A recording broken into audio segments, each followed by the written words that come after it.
bracket side in this best of 7 grand finals, they'll be starting with a 1-point lead going forward. Wow, and look at that. Zero and Ghostsphere knocked Ivan and Strudel down to the losers bracket way back in the tournament. What's that? Yeah. The second round.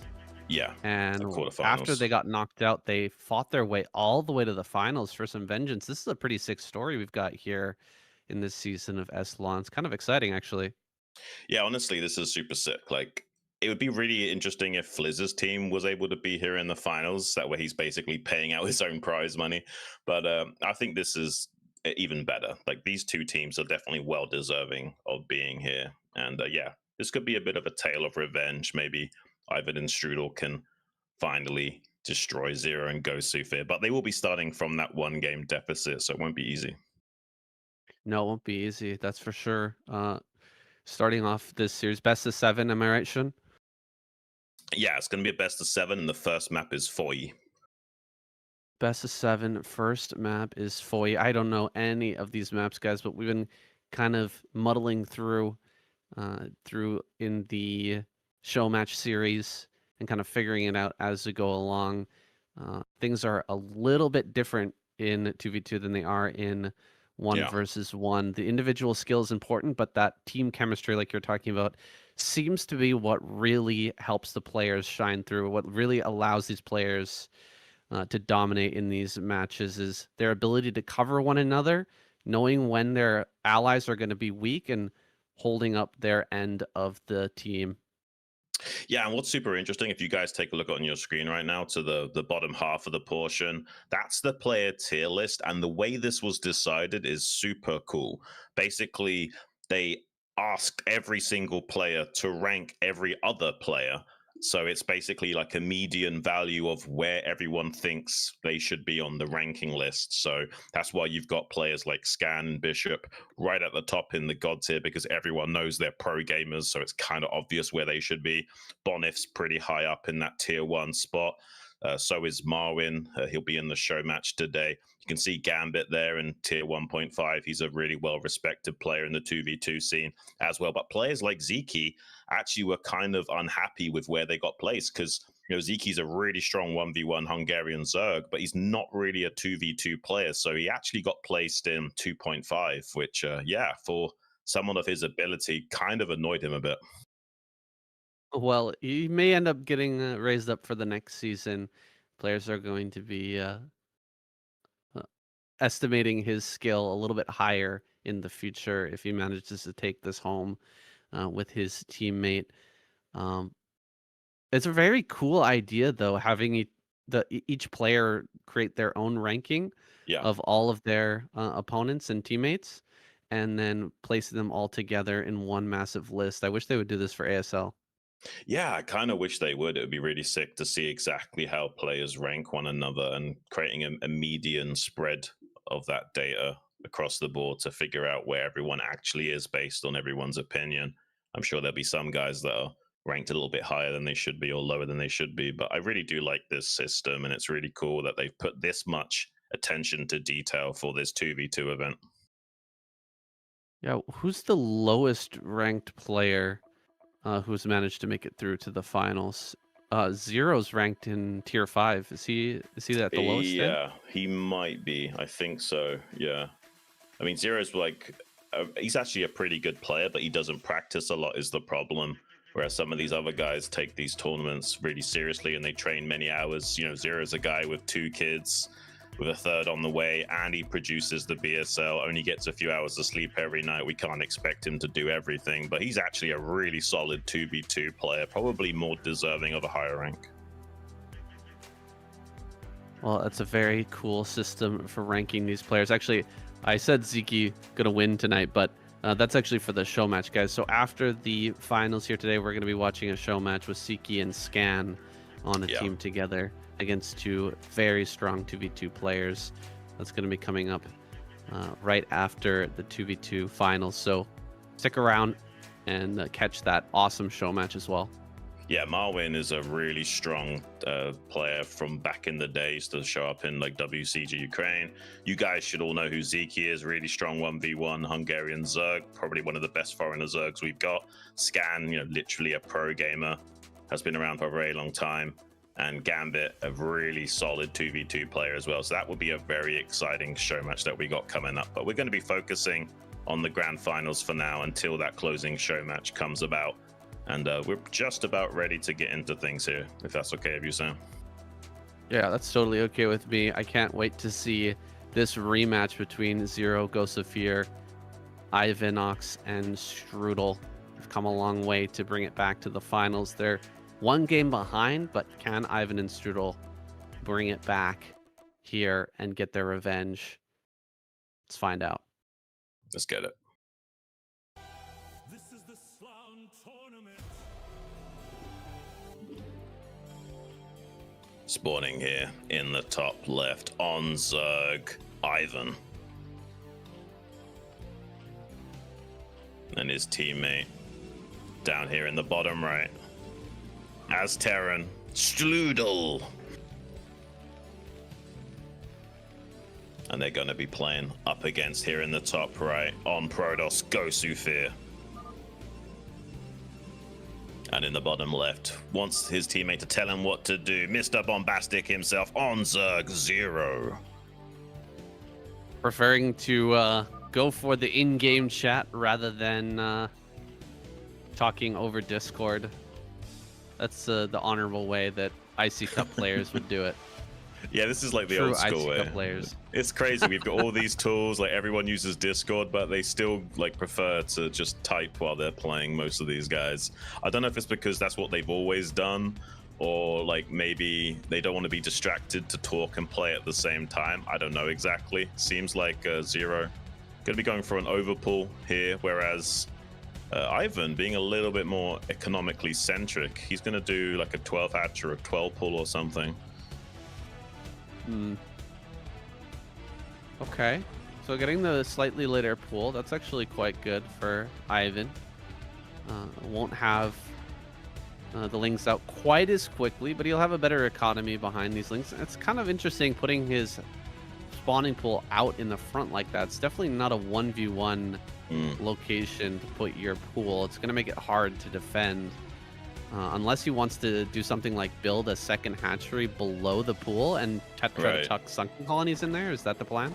That might be the play, so we can like fit 2 sunkens underneath the hatchery. It might be something like that. Yeah, we'll have to wait and see. It's very rare you'll see players just put their pool out in the open for no reason. His teammate though, Strudel, has gone for a bio build here with 2 racks, and that's the most common 2v2 build for Terran. I mean, you can play factory, you can even go 2-port Wraith, but bio is definitely the more traditional way of playing Terran here. And it seems like Gosufir is going for just a quick 2-gate. That's super standard as well. In many ways more standard than the bio opening here from the Terran. And it looks like Zero going for a second hatchery. And yeah, it is going to be that hatchery from Ivan as well to the bottom. So he's got room to put sunks in between like we thought. The problem I see with this, okay, he actually builds the sunken colony above the hatcheries. I was going to say, if you try to stick sunken colonies below the hatch, you can't hit above the gas, and so they can kill the gas with zealots or lings, right? Without the sunken colony being able to hit. So that's kind of a problem. Glad he's adding the sunken colony in the mineral line, but he really has to be careful here and defend well in the early game. Otherwise, the Zerg Protoss combination will overwhelm him. So building early sunken colonies is a must, so he can hold on until this Terran player comes online. The problem here for Ivan is that he's got both of the enemy team close spawns to him as well. Zero's already got Zerglings at his ramp, and there'll be a couple more Zealots joining with them. And yeah, he's going to have to make another sunken colony to also cover the hatchery. He's got the one at the top, which covers his gas, but he also needs one at the bottom to cover this second hatchery. And already getting into the base more or less for free. And that second creep is only just now finishing, so maybe they can put a lot of damage onto the drone line before he's fully stable. Ooh, a round of drones pop out at an inconvenient time. Would have been nice to have 6 lings right there, but he's going to pop out a few more lings from this bottom hatchery. Second sunken colony finishes up, so this is actually going pretty well. This defense is holding up. And if he manages to get away with this, making that many drones and only a few scantlings to defend 2 players in the early game, that's gonna give his team a pretty Yeah. good leg up in this. Yeah, I think the only problem for Ivan is he's gonna have to make spores, which sets him back a little bit. The Zero's spire timing is pretty darn quick, and hopefully he can place his spores in such a way which covers everything. The spire's literally just now finishing, but equally Strudel already coming out onto the map with some bio. He can put some pressure on to Zero, but there is a cannon already finished up on the ramp as well as some lings, but these are slow lings, so they're not so good at dealing with the bio. But as long as he makes a second cannon on that ramp, he should be fine. And if the Terran can't break the Zerg here, then he could also come up into the main base of his teammate Ivan to help defend against the muta timing if he doesn't want to make more than 2 spores. You might actually want to go home right now. The mutas are going to be on their way here pretty soon, over towards the Terran base, and there's not that many Marines. Hopefully he's got an eBay finished back at home and can start to get some turrets online. Zero heading in that direction. He's actually changing his mind for a moment here. He got supply block, losing an overlord somewhere along the way. It seems like the bio must have found that somewhere out on the map. So he is supply block for the moment. Can't really get a good muta timing going here with so few larvae to spare and so little open supply. So there's probably going to be a decent amount of defense back at home for Strudel, and they're catching these zealots on the ramp as well. So very nice catch from Ivan and Strudel. Yeah, and this muta timing's not really going to do too much. He's already lost in muta, and there's going to be turrets and enough bio here in time. Yeah, he's really well defended. Really good teamwork from both of them having that forward thinking. And also I love that Ivan's already got 2 overlords here at the Terran ramp because Ghostufir is going for Templar tech. So having those 2 overlords down there is a must, because if you just got one, it can easily get sniped and suddenly you haven't got much detection anymore. And you can see the bio in the main base temporarily for Ivan to make sure he's extra safe against the muta timing from Zero.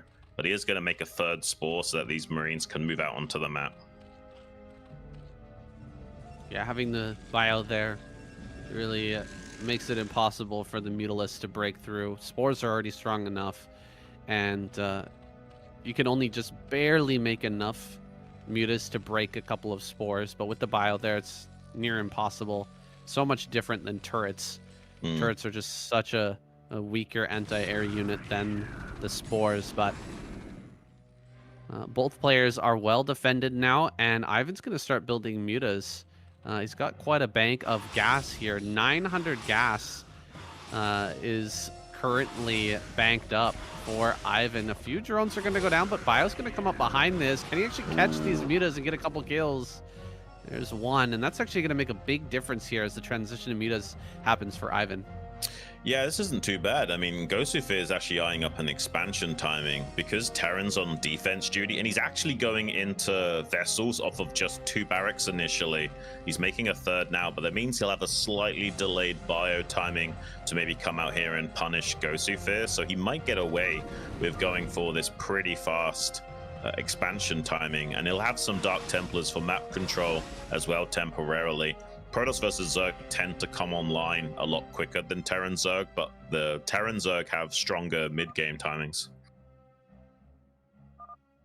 That's why both Protoss and Zerg trying to grab their expansions right now so they can power up a little bit, get a bit of a lead going economically speaking, so they can keep up with that power spike. Terran and Protoss, or Terran and Zerg, gonna start moving together here into the middle of the map. Great DT placement though, right on the ramp. Gets a ton of kills. Good scan with the Mutalists following up. Looks like he will get the kill there. Nice teamwork from Ivan and Strudel to at least pick up that DT, which is being such a pest. Yeah, I feel like the play here is to try and punish Zero. I don't think they're going to have the timing to kill the expansion of Ghostufir, but this is really nice. Coming into the main mineral line and just picking off probes. Only 1 single cannon here, and obviously no Corsair tech, so he can actually now overwhelm this cannon. Dragoons are not that great against Mutalisks in the sky, so Ivan having a little bit of a field day, reducing the probe count to almost as many drones as Ivan has. So the Protoss has been hampered a little bit here. If the Terran can eventually expand, they might be in a really phenomenally good position. He's rotating back into the main again to pounce on top of this cannon. There is a High Templar here with Storm, but he's got to storm his own probes to deal with the mutas and kills 2 of them. Kills 2, and there's 3 more mutas coming in right now. Where are the mutas of Zero? They're not headed this direction because he's afraid of a bust at his natural. 3 sunken colonies there, but that's not enough to hold back everything. If he doesn't have the mutas there to help out, he leaves. The moment that he leaves, the bio comes in. It's going to start to kill off these sunken colonies. 2 of them already dead, and this small group of mutas might not quite be enough. Okay, he sent actually the Scourge across the map to go and try to help out, but these 2 players are being absolutely pulled apart as they try to get their natural bases online. Yeah, honestly, this was super high-level play from Ivan and Strudel. It's exactly what they should have done. Put pressure onto Zero while also killing probes in the main base. Like, they probably couldn't have done a better job at handling what Gosufir and Zero are trying to accomplish right now. There's a lot of dead probes for Gosufir. He's down to just 15 now. This is not looking ideal at all. He's going to keep trying to cycle storms on these mutas. He's not paying attention, so he does lose all but 1 mutalist. That's going to help out later. Zero overwhelming the Bioforce just barely with a round of Zergling, so he actually does sustain his natural expansion for the time being. If only Gosufir had a couple of cannons done, kind of underestimated the power of the timing of Ivan coming out with that very late Mutalist timing, but a strong one at that. 900 gas banked up, managed to make a ton of mutas to go and punish that main base, and 1 cannon just wasn't quite cutting it. Maybe an Archon too could have been useful, but instead he is down to just 18 probes, well behind Strudel right now, who's going to be expanding himself soon, no doubt.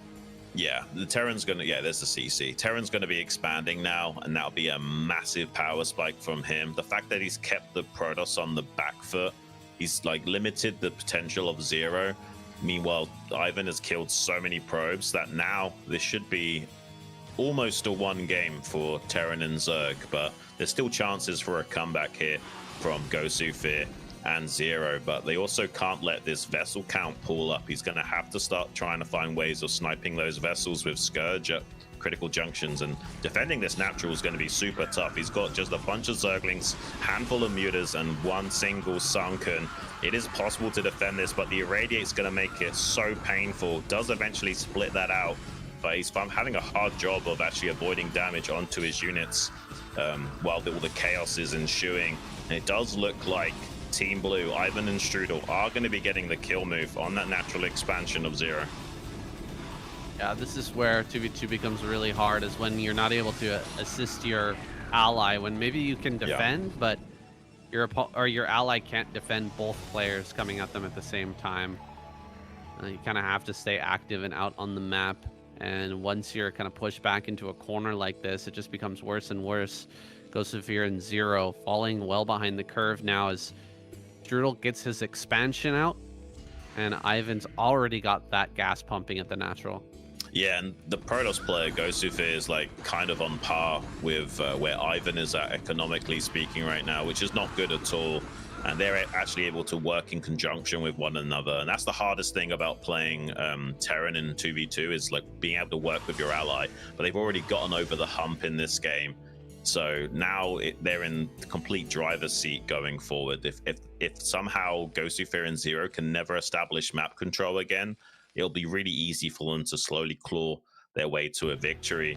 Third base coming online for Ivan, but finally Gosufir moving out with some forces. He has quite a lot of Storm as well, so if he does catch all of the bio out of position and he gets some good Storms going, this will be great. And finally, trying to join forces with his teammate is Zero. Gets 2 of the mutas caught out of position, but he has got some Scourge and mutas with the army of Gosufir here to maybe help snipe a vessel. And vessels will be critical in actually reducing the threat of these High Templars with Irradiate. So yeah, this is all pretty good Storm on the mutas of Ivan as well. He's got like 9 mutas, but they're pretty softened up. Yeah, let's see if we can do anything with this army. Oh, the dive here on top of all the High Templar. 2 go down immediately. A 3rd will die. And now all the Storm is just gone. crazy how quickly that army just disappeared, and it looks like Ghost of Fear just gonna run back home. No way he breaks any of these positions without Storm. He needs it to break through the bio. Yeah, this is going to be really rough. He also needs a third base, but he can't take that for a little bit of time. And once the Zerg gets this third base, they're going to be having an absolute field day. Zero's only on one base of economy, and he's going to be mined out in a couple of minutes. So he desperately needs his own expansion up as well. This is not looking too good for Team Red in game number 1, but they already are one game ahead in the series, so we might be tying things up at this rate if it continues. Just look at the mini-map right now. So much blue ready to respond, and they haven't killed a single vessel, or at least not that I've seen. So they're going to have so much utility available to them to kill Zero, and that's basically all they have to do. They can kind of leave Ghost of Fear on 2 base and just focus on the Zerg and never let him expand. But the dive through here with the Irradiate, just so brutal. Zero cannot hold this base. A counterattack potentially from Ghost of Fear over on the top side. Not sure how that's going to fare, but he needs to at least shut down this third base. Can't allow Ivan to just keep growing like this. And Ivan rapidly throwing down sunken colonies just to try and stabilize. Looks like that might not end up working, but the army is coming back. Maybe he can still save this base. Yeah, he's got some vessels here as well, but it's kind of hard to get the Irradiates onto the High Templar when the Dragoons are in front like that. Bio just surges through the storm to try and target one of those downs. Does kill the High Templar, but it was actually the High Templar with low energy, so there's still a storm available here for Ghost of Fear. Going to be able to claw through these bio forces and get the kill on that expansion. There are more forces of Strudel moving out onto the map now, but they're going to be very delayed in actually helping assist the Zerg players. So this is not a bad play at all from Ghost of Fear. He's kind of keeping his team in the game. Yeah, it's a lot harder to fight that bio, or fight with that bio, when you don't have the mutas to snipe the High Templars, and Ivan wasn't quite there in time to get those all-important snipes. Now the army is moving southward. Can they save Zero's natural? With this army coming down, it's getting pretty big. But look at this, flying through into the main. Ivan not going to give Zero a chance to come back in this game. Going to kill a lot of his economy here, even as Ghost of Fear goes to work with that army out in front. Yeah, he's got a lot of banked up minerals, has Zero, so he can still eventually expand, but this hurts him a lot. He's down to now 6 drones, and will get his Spire sniped as well. He's not going to be able to really help out his teammate do much of anything for a long time. Ghost of Fear desperately trying to get a third base online as quickly as possible, and has rotated around his forces towards the Zerg's natural now. A lot of Zerglings still helping out here from Zero. Good Irradiate onto that High Templar, but the vessel dies for it. There is a bunker here to assist, as well as some depots to buy a little bit of time for some Sunkens to finish up morphing. I'm not sure if they've got enough to break the Zerg here, but maybe they just barely do. These Lings are going to tank a lot of these tentacles from the Sunkens as the Dragoons start ripping through this defensive line. And it looks like they might just barely start to break through, but I'm not sure if they've got enough units to kill all of the units that will be streaming out from the hatcheries, as well as the Terran coming from behind. So it's actually going to back out. There's not quite enough meat on the bone here. It's called. Zero taps out. Ghost of Fear will leave the game as well, I guess. Really no opportunity. He's kind of sticking it out here, but you know that it's over. Can't really hang versus 2 players, not from a position like this. No, this is definitely GG from him. He's maybe being a little bit stubborn, staying in the game for a few moments longer, maybe tiring out his enemies for the rest of the series. They're not going to be down a game at least. This is just going to even things up, 1 game apiece. I guess he can maybe get some good storms on the bio, but good splitting from Strudel. He's doing a great job of mitigating losses to that splash damage pretty much all game long. And only like 5 or 6 Marines are dying at max to any one given storm, and he's able to easily run these positions. But this is essentially a 1 game now for Ivan and Strudel. I don't think Ghost of Fear can hold on here for much longer. I guess Ghost of Fear, by hanging on for a little bit longer, makes his opponents think twice about his power level. But yeah, it is, like you said, a pretty much one game, and I'm sure that once this army dies, we're going to see Ghost Zufir tap out. Bit of a fantasy timing there on the tap out, but it is what it is. That's his right to stick in the game for as long as he likes. And Yes. first game goes to Ivan and Strul, evening out the series now. That was a bit of a formality there. It's kind of a fresh best of 5 now. Yeah. Now I kind of like that this is the way it's gone, because now both teams are going to be evened out. And next map gonna be Gaia, guys. Let's jump right on into it.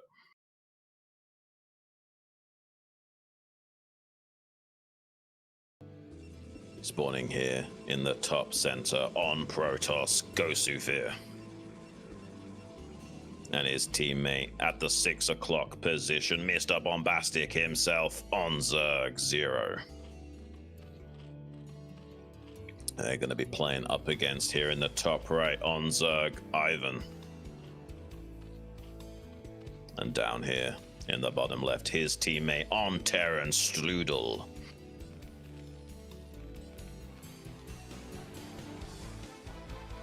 Close positions here on either side.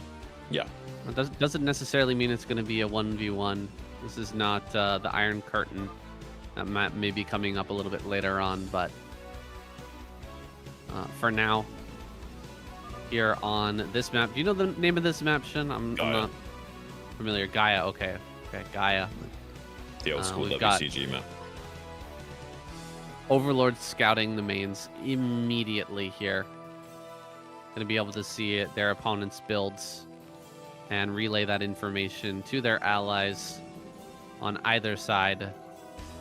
And of course, setting out this early probe here, Ghost Zufir going to go and see if Ivan is be doing the similar thing that he did last week. He was actually Overlord, or excuse me, Extractor tricked out a drone. And what is this, 10 hatchery? 10 hatch. Yeah, it's the 10 hatch. Interesting build. Yeah, it's good if you want to just pump a lot of Zerglings. Like, if you just care about having map control with as many Zerglings as possible, this is the kind of build you'd want to go for here. So I imagine that's what we're going to be seeing out of him.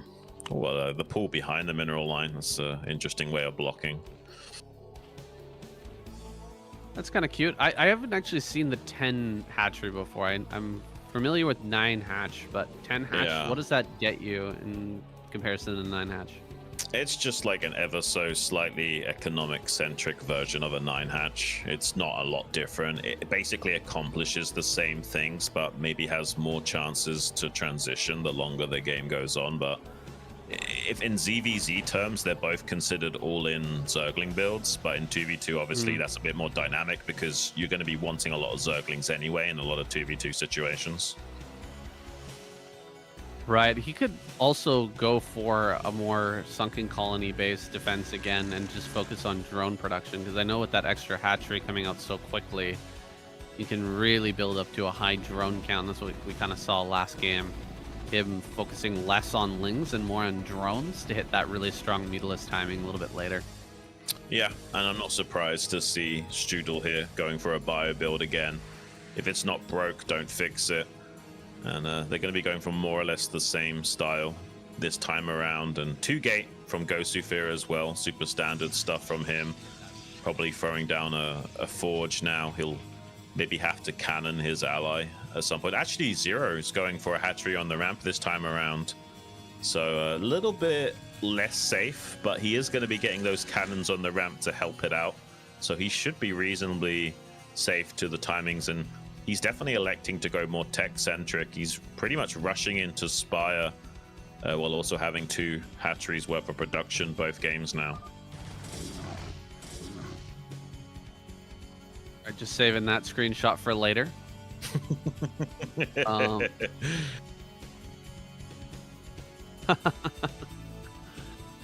right. Ghost Zufir going to be turning around. Not a lot for him to do on the map right now. He saw the main base, so he should know what's waiting for him there over at the Zerg in top right. Sending those Zealots back home. I hope there's enough here for Zero to defend down at bottom center. Just 1 cannon for now, and it's not even finished.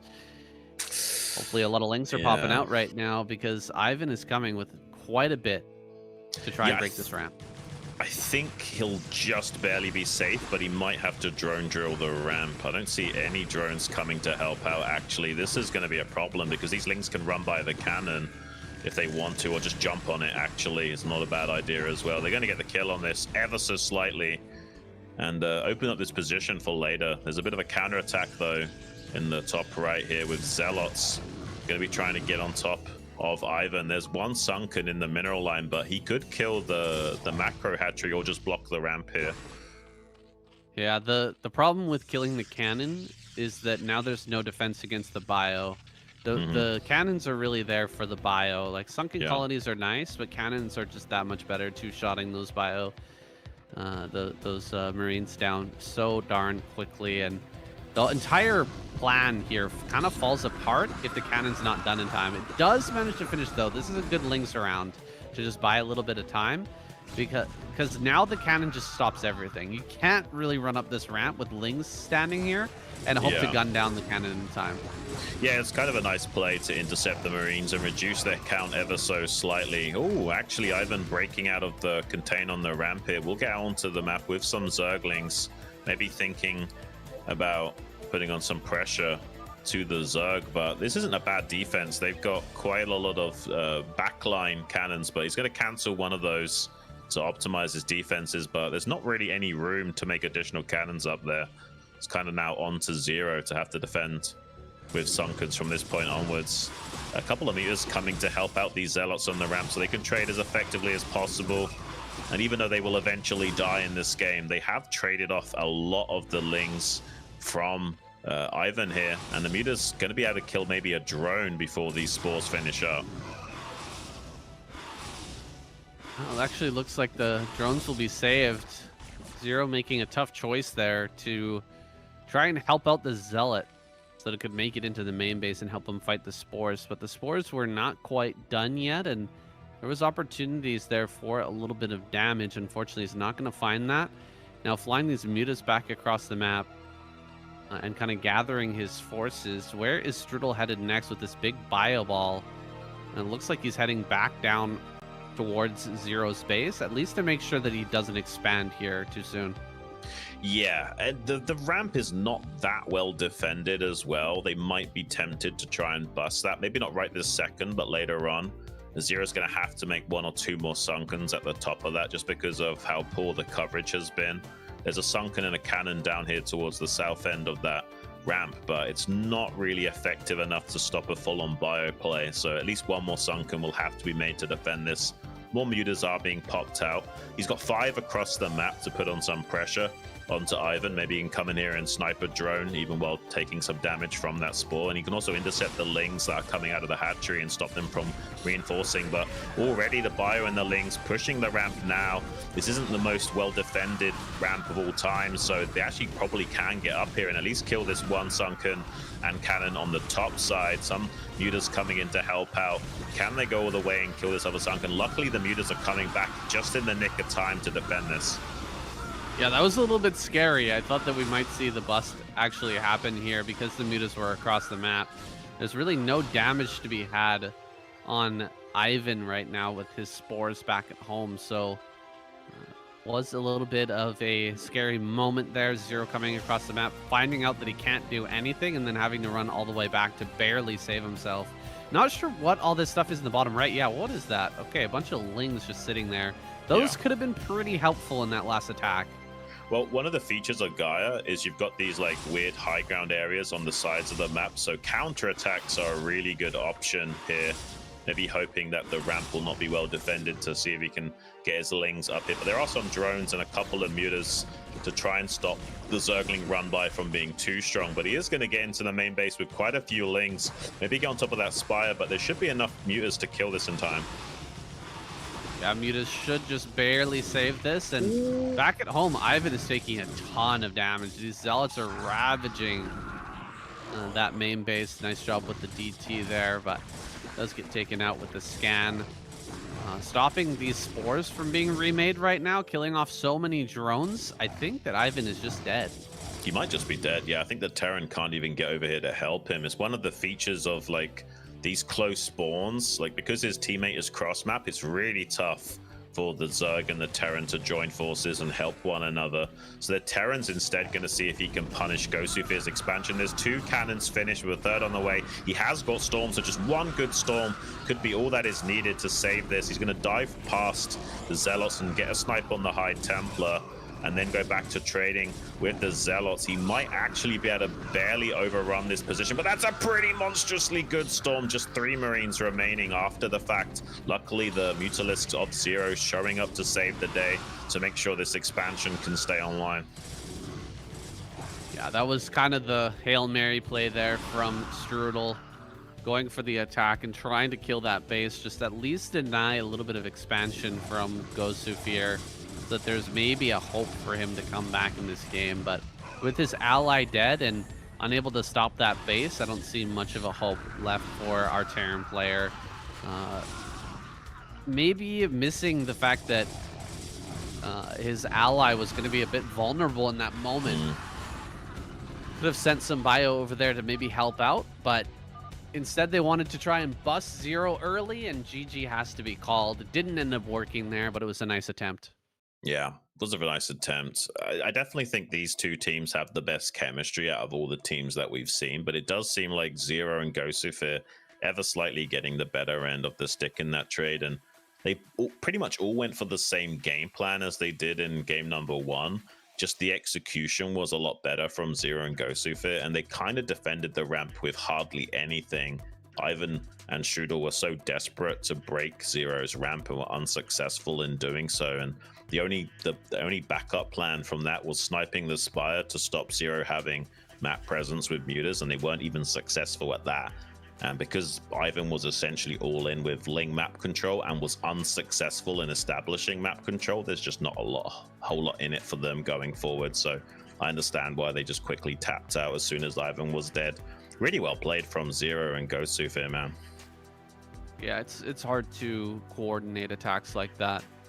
Try to ram Lings and Marines up a ramp, but you really got to let the Lings go first. Let them all get up there to get their melee damage going, and then allow the Marines to kind of follow up and try to break through. They're especially important for when the Mutalisks come back, right? The Lings can all be dead, but as long as the Mutalisks, or as long as the Marines are there to fight the Mutas, then the bus can still keep going. It was a nice attempt again, but Zero and Gosufir take the lead, and now it's time for game number 3. Let's get it. Spawning here on the top left on Zerg, Mr. Bombastic himself, Zero. And his teammate up here in the top right on Protoss, Gosufir. Down on the southern hemisphere on the map in the bottom right on Zerg, Ivan. And his teammate in the bottom left on Terran, Strudel. So we got a top versus bottom situation. Nice. It's always good when it works out like that. Makes casting a lot easier. Yeah. Makes it a little less complicated as well for the players, I'm sure. Right. I didn't actually see the map right away, but I think this is Anaconda, just based on what I can see. This is basically like the big brother to Python. It's a lot more symmetrical, and I think a lot more balanced for 2v2 play. You've also got these like kind of semi-island bases at the 3 o'clock and 9 o'clock with some temples blocking. Kind of interesting play. And yeah, let's see what these players want to go for this time around build order-wise. We got a pretty quick pull here from Ivan. He's actually mixing it up this time around. He hasn't done this before. Whereas Zero's slightly more reserved with an overpull, I think. So yeah, a bit more aggression now from Team Blue. They're going to mix it up here.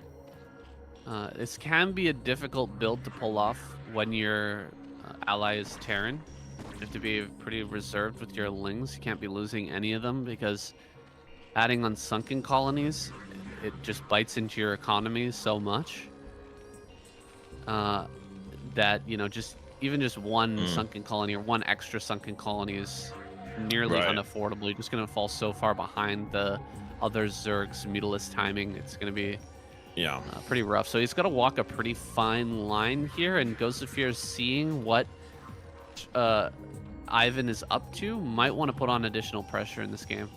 Yeah, that's one of the things I forgot to mention. One of the reasons why you'd want to go for a 10 hatch instead of a 9 hatch is so that you've got just a little bit extra to make a sunken as well as mass lings, so you can kind of be defensive and aggressive at the same time. Whereas with 9 hatch, you can flood lings, but making a sunken really cripples your economy, and like making spores is almost an impossible feature afterwards. So you kind of have to 10 hatch to optimize for the sunken and the spores later on. I see, I see. Looks like Ivan going for the 9 pool, but only optimizing for ling speed and then pulling off of gas. So Yeah. this is a ling-centric play from him once again. It's just a little bit of a different style, but pretty much the same sort of idea as last game. Yeah, Gosu Fear is saying care rights. I think he means Wraiths. Maybe he's wondering about a possible 2-port Wraith play here from Strudel when he has kept 3 on gas. So this probably is going to be a 2-port Wraith build, and indeed it is. Gosu Fear already identifying that possibility before it comes to pass. So they're going to potentially be quite well prepared for that. That's interesting. Yeah, just completely deciphering this build. Zero and Ghost of Fear have decided to go after Ivan here, try to kill the Zerg player early on, but they have no idea that a bunch of lings were hidden here for a counterattack. This is a sick move. Very ZVZ-esque here from Ivan to pull off this counterattack, try to get as many drone kills as he can, but will he be able to hold on and live back at home with all his lings over here? Yeah, let's see. I mean, he has forced the turnaround from Zero. He's targeting down the Spire. I don't think he gets the kill on that, but he has taken a lot of HP damage on that Spire, so it'll be susceptible to being busted later on with another follow-on run by. The Protoss player, Gosufir, desperately wants to contain the Zerg in the bottom right. If you can get those 3 Zealots on the ramp, this early aggression will be quelled quite effectively. Zero's been slowed down in his production ever so slightly without being able to mine for a little bit of time. And they're actually just going to see if they can get inside the main base of the Zerg in the bottom right. But he's already got 3 sunken, so I doubt they're going to break him here. I think they're going to back as soon as they see how many sunkers there are. I think this is a mistake to try and commit to this. He's already lost a lot of HP on these Zealots as a result. Yeah, this is the exact right number of sunken colonies to have at this moment, and really well placed. Sunken colonies at that. Hard to get on top of everything without the drones bugging out your units. And Zero now has Mutalisk on the field, but Mass Wraith is coming here. Strudel is gonna be tested in his micro ability with these Wraiths. If he can keep them alive and get some damage going, and could be a very strong play.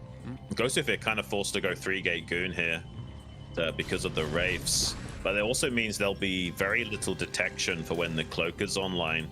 Zero technically has to go Overlord speed in this game, and I'm worried that he'll either forget it or never find the right timing to actually research the Overlord speed tech. So he might get absolutely decimated by the Wraith micro of Strudel if he's not careful. Yeah, he's out here on the map right now, and here comes the Wraiths coming in for a kill on this Overlord. Where are the rest of the Overlords? Just one here in the main base. One Overlord left. You could just dive on that, just try to kill it right now. He's actually being a little bit tentative with it, so he pulls back here instead of just going in for the kill and getting some drones. So at least Zero manages to hold on to his drones in this engagement. Yeah, I mean, this is the problem, is that there's so many Zergs, they'll either forget to get the Overlord speed or never find the right timing to start researching it, because they also want to squeeze out more mutas. He's now supply blocked as well after losing 1 Overlord. If he loses any more, he's going to be in a lot of trouble. He's actually going to make an Evo chamber just so that he can get a Spore online, so that he doesn't get absolutely obliterated by the Wraith control. But now there's Zerglings also running around his base. They can maybe go for a snipe on the Spire. It is pretty low HP. It wouldn't be a bad idea to target that. He's actually forcing a trade with the Zerglings first. Might be a little bit of a mistake. Might have been better to try and get those Lings on top of the Spire instead, because it is pretty low. Meanwhile, Gosufir pushing down. Look at that cute little burrow technique, though, sandwiching the Dragoons from being able to get down the ramp or get up to help their brethren. And there's a couple of Sunkens in range. You can keep unburrowing those Zerglings to glitch out and make it harder for the Dragoons of Gosufir to get in here and do critical damage. Eventually, though, he might be able to start overwhelming this positioning of these Sunkens. Dragoons are fantastic at dealing with Zerg static defense in the main like this. Yeah, you're going to need some help from your ally to try and stave off an attack like this. Just pure Ling production off of 2 hatcheries is not quite going to cut it unless there's a big mistake.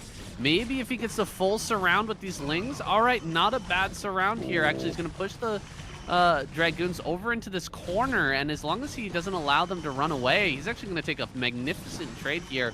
Very nice hold from Strudel. He's lost all of his static defense aside from that one sunken colony. Oh, excuse me, Ivan. Yeah. Holding on with flying colors there against this Dragoon attack.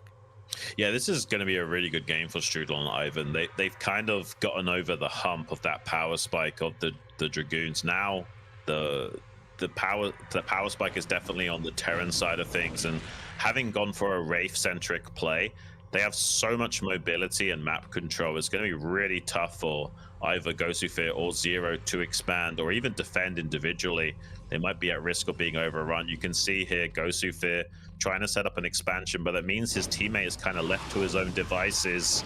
And there's enough Wraiths to deal with the Mutas as well as the Lynx. Now finally getting on top of that Spire this time around. It's on 250 HP. Pretty good drone drill stops that from going down for the time being. But Zero is slowly getting picked apart by the burst lasers and Gemini missiles of those Wraiths. Yeah, this is a really good combination attack from Strudel and Ivan. Threatening the counter, hoping to force more defenses out of Ivan is Gosufir, but he can't really come over here and just help out his ally quite yet. Maybe it would be a good idea, actually, to send Dragoons over here to assist, rather than just kind of running around in the middle of the map or trying to kill Ivan in this moment. Yeah, I like the idea to pop out some Scourge here quickly. He needs to defend this Spore because 9 Wraiths can kill a Spore. So he's trying to zone out these Wraiths as best as he can, maybe catch a couple of those Wraiths. He does get some connections, actually kills quite a few. And now he's going to be really safe with the Dragoons coming in to defend him. So Zero actually going to live. He's only got 6 drones, but he is technically still in this game. Good job from Team Red to avoid elimination. But Gosufir desperately needs an expansion. He's got DT tech as well as Templars on the way. That's going to give him a little bit of map control to the bio transition here from Strudel. But yeah, so far Team Blue definitely in a pretty dominant lead. Gosufir really going to have to pick up the slack here. Unfortunately, wasn't able to help his teammate while all of that pressure from the 2-on-1 was happening.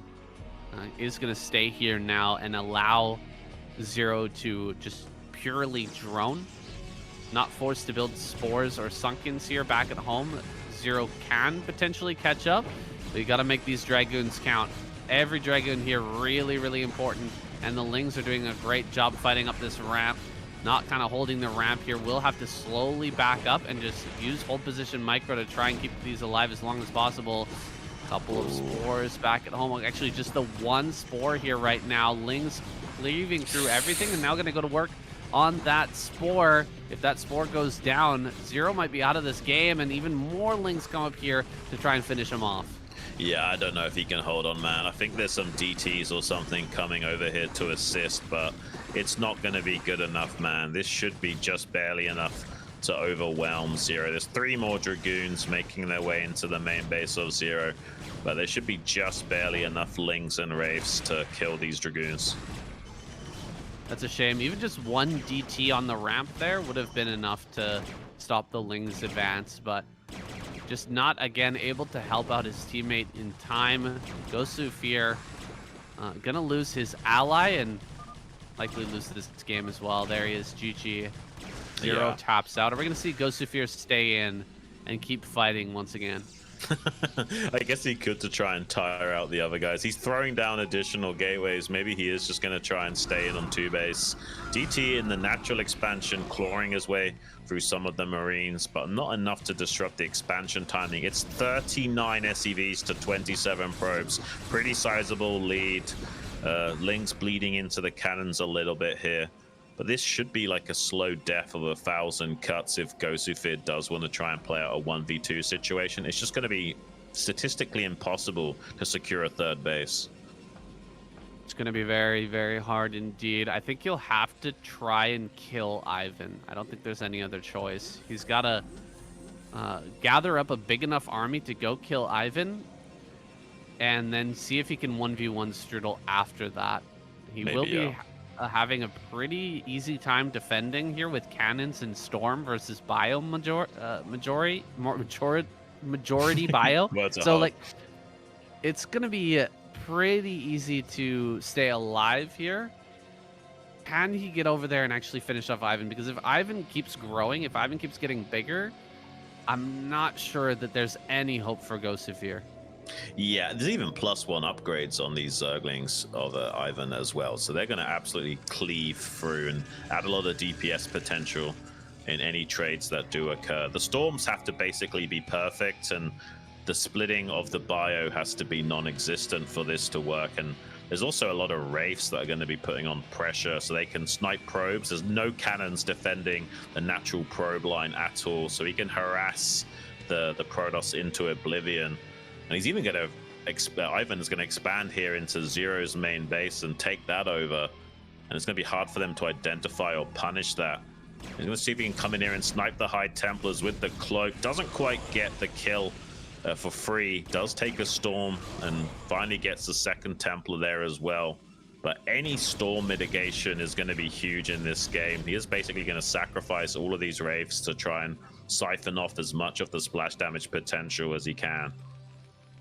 Yeah, it's possible if they were able to kill all of the High Templar that could have just gone with the Bio and Lings and potentially broken this open. The Bio just has so much DPS, and the Lings can kind of tank there in the front while dealing a bit of damage themselves. So it's a fearsome army, but instead it's just going to be Strudel waiting on tanks back at home. He's going to have a bunch of tanks popping out here, full mech transition.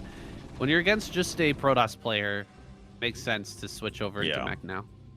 Yeah, I mean, in some situations it's pretty risky to switch into tanks in a 2v2 situation, but in a 2v1 situation where you've already got total map control and you're actually ahead in economy to the Protoss, it's like nearly 60 SEVs to 30. He's almost doubling the economy while taking a 3rd base soon. Finally, Gosufir going to be pushing out onto the map though. And this isn't necessarily a bad idea, because if he catches the Terran before he can get set up and entrenched with those tanks, maybe there's a chance of out trading. And the Terran is in the point of transition. Like, he's not fully underway with all those mech units just yet. He's got quite a few tanks back at home, but he's not fully set up. Maybe Gosufir can get down here and punish one of these players before they can get fully set up. But I mean, this tank's on the high ground. I'm not so sure he'll be able to break the Terran. Might be a better idea to try and break Ivan, but Ivan's also got multiple Sunkens on the ramp. Whoever Gosufir does decide to attack, he's going to lose the majority of his forces for it. Yeah, I thought that he would go for Ivan, but Ivan, I mean, he's already preemptively split off some of his economy and sent it to top left. So even if that base dies now in bottom right, he can just kind of rebuild some of his tech, and he's in like a kind of a secret spot there over in top left. You're not going to be expecting that expansion coming up here in the bottom at the 6 o'clock. Is that a island base? I think maybe it is. Yeah, the 6 o'clock and the 12 o'clock are both islands. Yeah. So that's pretty sick. A 3rd base already coming online here for Strudel, just really securing this win. Gonna come in and try to kill Ivan now. I think this is the right choice from the beginning. Just go for the Zerg player and try to make this a one-on-one, but it's going to be hard to get up this ramp, like you were saying. Yeah, I mean, he's actually blocked out his own drones from drilling by making that Evo there, but it's still like so hard to break. Like 5 sunkens on a tight little choke. Like he'll lose so many forces to do so. And as we know, the casters, that it won't even kill him. He's got the top left, so it's not going to end up working out for Gosufir, no matter who he chooses to attack, I don't think. And with the Terran getting this island base up for his third, he's going to be exploding in his production capability. Like Gosufir kind of has to go now, but there's lots of bunkers, lots of tanks on the high ground, and vultures to help screen against the zealots as well. Storm coming down onto some of those tanks on the high ground. I just don't see how he's going to break through all of these Terran forces. He's going to have to back out. Yeah, this is about the best possible setup you could ask for as a Terran player. Bunker, tanks on the high ground, you know, vultures and mines at the bottom. It just doesn't really get better than that. And Gosufir kind of rams it in. Now he's got far less army. Is a full 50 supply behind Strudel. Plus he's got Ivan to deal with. I think we're going to be seeing a tap out here pretty soon. He's actually making Stargates. I'm not sure if he's planning on going carriers or if he wants to go double arbiter. He has got quite a lot of gas banked up. He desperately needs a third. It's so funny that he's taking this natural right under the nose of the Zerg. I imagine the Zerg's going to spot that very soon. I don't know how he's going to defend this third base. I think he's already seen it. Defend it. I mean, he's building all these sunken colonies up here on the high ground to make sure that Gosufir can't actually attack this base. Another base over at top center. I guess he's got drop as well. And Strudel and Ivan are taking their time getting set up for this next, or for this game, for the long haul here. But I just don't see Gosu staying in it much longer. Yeah, I mean, it's a valiant attempt from him, but he's going to get absolutely bled dry in this game. And the vultures are going to start sniping high temples as well. This is super painful. Like, he needs to trade at such a high efficiency rating to win this game, and he's just not able to do that. Like, Strudel is doing a great job of whittling him down, while also Ivan sandbags him from being able to do any damage to him as well. The Terran, finally he taps out. And we're going to be going to now a bit of an interesting situation where I think Ivan and Strudel are starting to look like the better team, but that could change very quickly. Like, I think Gosufir and Zero still able to turn this all around, but that game looked very convincing from Strudel and Ivan. Yeah, for sure. I think these two are capable of working together a bit better as a team, but in that game, definitely the synergy between Ivan and Strudel looking stronger.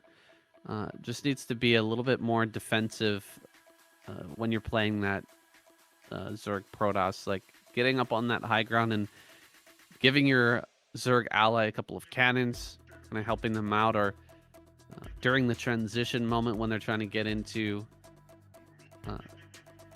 Mutalisk, giving them a little bit of air support, or a little bit of anti-air support, excuse me, in terms of those Dragoons or what have you, will really help out. Just a couple of Zealots on the ramp can make all the difference in a game like this, Sean.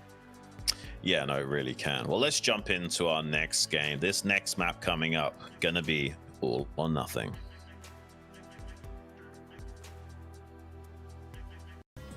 Spawning here in the top left on Zerg, Ivan. And his teammate down here in the bottom right on Terran, Strudel. And they're going to be going up against here in the top right on Protoss, Gosufir. And his ally in the bottom left, Mr. Bombastic himself on Zerg, Zero.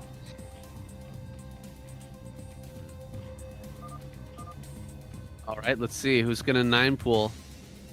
Who's going to play a little bit more defensive.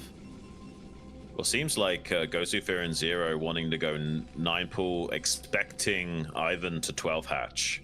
There's an interesting feature on this map where you've got a gas underneath a temple. So there's actually a second gas you can mine here in the main base. There's also 2 semi-islands at the 9 o'clock and 3 o'clock with temples to block them as well. So this is a pretty interesting map.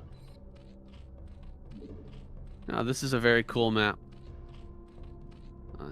Definitely has some interesting features. I'm not sure if those are stacked temples or not, but you can No, definitely they're not stacked, I don't open think. up just this. Okay, you can open up a single temple. You can open up the whole thing. That changes the dynamic of that base.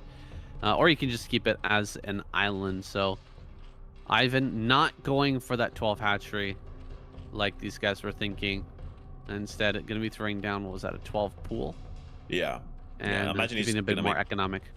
Imagine he's going to make the hatchery a couple of tiles to the right, so he's got a space in between the two hatcheries for some sunkens and spores later. It's a good move. Second racks here coming up for Strudel. They're just sticking to their guns, man. Exactly the same as what they've been doing so far here. Just having Ivan be a bit more of a tank, just soaking up attacks from Ghost of Fear and Zero while teching in a little bit later. Yeah. And even two sunken colonies coming down here for Ivan. So Yeah. he's just going to have pure ground defense here, just trying to survive until his ally comes online. Well, when it's close spawns like this, you know the Protoss hasn't got a long distance as well as the Zerglings, so they can put so much pressure on with Ling Zealot right away. You kind of need to have fast double sunken to be super safe. They try and come in here and put a little bit of pressure onto the drones, force a little bit of a lost mining time, but there's going to be no chance of breaking this for quite some time. Really good response from Ivan. And he will have to build another sunken colony to defend the gas. Let's see if Gosu and Zero actually pick up on that and potentially punish that gas geyser here, because they definitely can. Looks like for now, just going to block the ramp. Missing out on a bit of an opportunity there to deny the gas for a bit. Yeah, I think that would be the play, is to try and get a snipe on that gas and just never letting Ivan to tech up that quickly. And then if he hasn't got link speed, it's much harder for him to come out onto the map and assist his ally. They're just going to be relegated to blocking the ramp and letting him get that gas regardless. It's not necessarily the worst play. It's a bit simpler because then the Protoss doesn't have to keep reinforcing that position. Eventually there will be enough links to gobble up those zealots if he was to try and break it. But I would like to see them be a bit more aggressive and try and snipe that gas. Finally, a second hatchery from Zero while teching up straight into the lair. But yeah, we know that Zero is a more Muta-centric kind of guy, so we're not surprised to see him rush into Mutas pretty much every single game here. I'm kind of a fan of this play from Ivan. Having these two sunken colonies allows him to get rid of that gas, or that gas blocking temple pretty quickly and easily, and now can get this second gas online and try to power up, get a little bit more gas, a little bit of a gas lead over Zero. Actually, he's not taking that here, which is a little bit surprising. Hasn't taken that gas yet, despite having so many drones. Instead, opting to just go for very fast spore colonies to make sure he doesn't take any damage to these mutas that are upcoming. Yeah, I'm okay with him not taking the gas just yet. He does need a lot of minerals to be invested in those spores, so it'll be a long time before he can ever spend that gas anyway. The Terran going bio will be able to come here and get a tactical snipe on all of these zealots blocking the ramp. So while it was nice they kept the Zerg contained temporarily, now that's going to kind of force their hand to start trading off Zerglings before the bio clears them out. And there's not really going to be an easy fight from this point onwards for Gosu, Fear, and Zero. These bio will help out defend against the Muta timing of Zero, so it doesn't matter that the spores are kind of isolated on either side of his base. That would actually be quite weak to Mutas if he just had his own spores to defend. So it's kind of cool that he's got the bio units in that corner of the map temporarily, just in case Zero was to try and run it down with the Mutas. You can see how well these two are covering for each other, and right as Ivan is making this transition into bio, or excuse me, making this transition into mutas, excuse me, the bio comes online to kind of cover the holes here in the Zerg's perspective. What is happening with this mining? Yeah, he's bugged it out because he put buildings next to the gas. Oh yeah, my he's bugged out god. The pathing because of placing, because he tried to sim city it, it won't work. Maybe he needs to kill the one sunken colony, just the one just below this. I mean, this is where you're just in like totally it's off the grid territory here. Like, there's yeah. no real rhyme or reason to the base layout for Well, now. right. Well, basically, it draws like a straight line vector to the closest hatchery to the gas. So it's trying to return the gas to the hatchery on the right rather than the lair on the left. So because it's SimCity, it glitches out the drones like this. So he needs to remove something to allow the drones to get back to that hatchery without going all the way around the gas, I Yeah. guess. Well, he'd be better off That's putting pretty the annoying. spore above the sunkens. Because if the spore was above the sunken instead, they could return it to the hatchery on the right from above. Right. Oh, maybe just kill that spore. It's hard. It's a hard decision to make, but he's got to do something here. That gas is so inefficient for the time being. You really got to either kill the spore or kill the sunken colony, one of the two, to try and open up a path. Ooh. And this is a very tech-centric play from Strudel. He's going up into double starport rather than just the one single one, wanting to utilize the extra gas potential so he can make a lot of vessels in this game. And that will help him out a lot against Gosufir. He's going for a very, Templar-centric style. He wants to rely heavily on storms in this game, and having a lot of vessels is going to make that harder. This is kind of problematic, I think, for Ivan and Strudel because, we're not really getting the double gas here for Ivan, and Zero has like very good mining on his double gas. I just don't see where his mutas are right now. Where are the mutas? No. Out of position. Zero's way out of position, and he's gonna lose so many drones. He does not have the luxury of spores back at home. Yeah, the one good thing about this is that he's going to box in the mutas of Ivan. They won't be able to escape very easily, so he'll get a good chase micro on them. But he did pay the price of quite a few drones to do so. Good splitting from Ivan. Sends a few mutas to the south and a couple to the north. So he actually gets out with a couple of mutas despite being on low HP. But that does mean that Zero is now on just 14 drones. Meanwhile, Ivan has 24. So a much more powerful economy from him, despite having to make a lot of spores. Finally, Gosufir trying to expand, but there's a lot of bio ready to collapse onto that expansion. The storms have to be perfect. There's also a DT that's chasing this bio to see how many of these bios he can kill. Okay, good scan. Only gets 2 additional Marines here before getting set up to maybe potentially bust, and kills the second DT as well. That's problematic here for Gosufir because there's also mutas to tank the cannons and bait out storms. Is going to dive onto the storms here, dive onto the Templar. Can he kill? Oh, that second storm was not that good. A lot of mutas are coming up here to try and help out. But Gosufir calling back. He doesn't want to engage this army right now, thinking there's not quite enough mutas.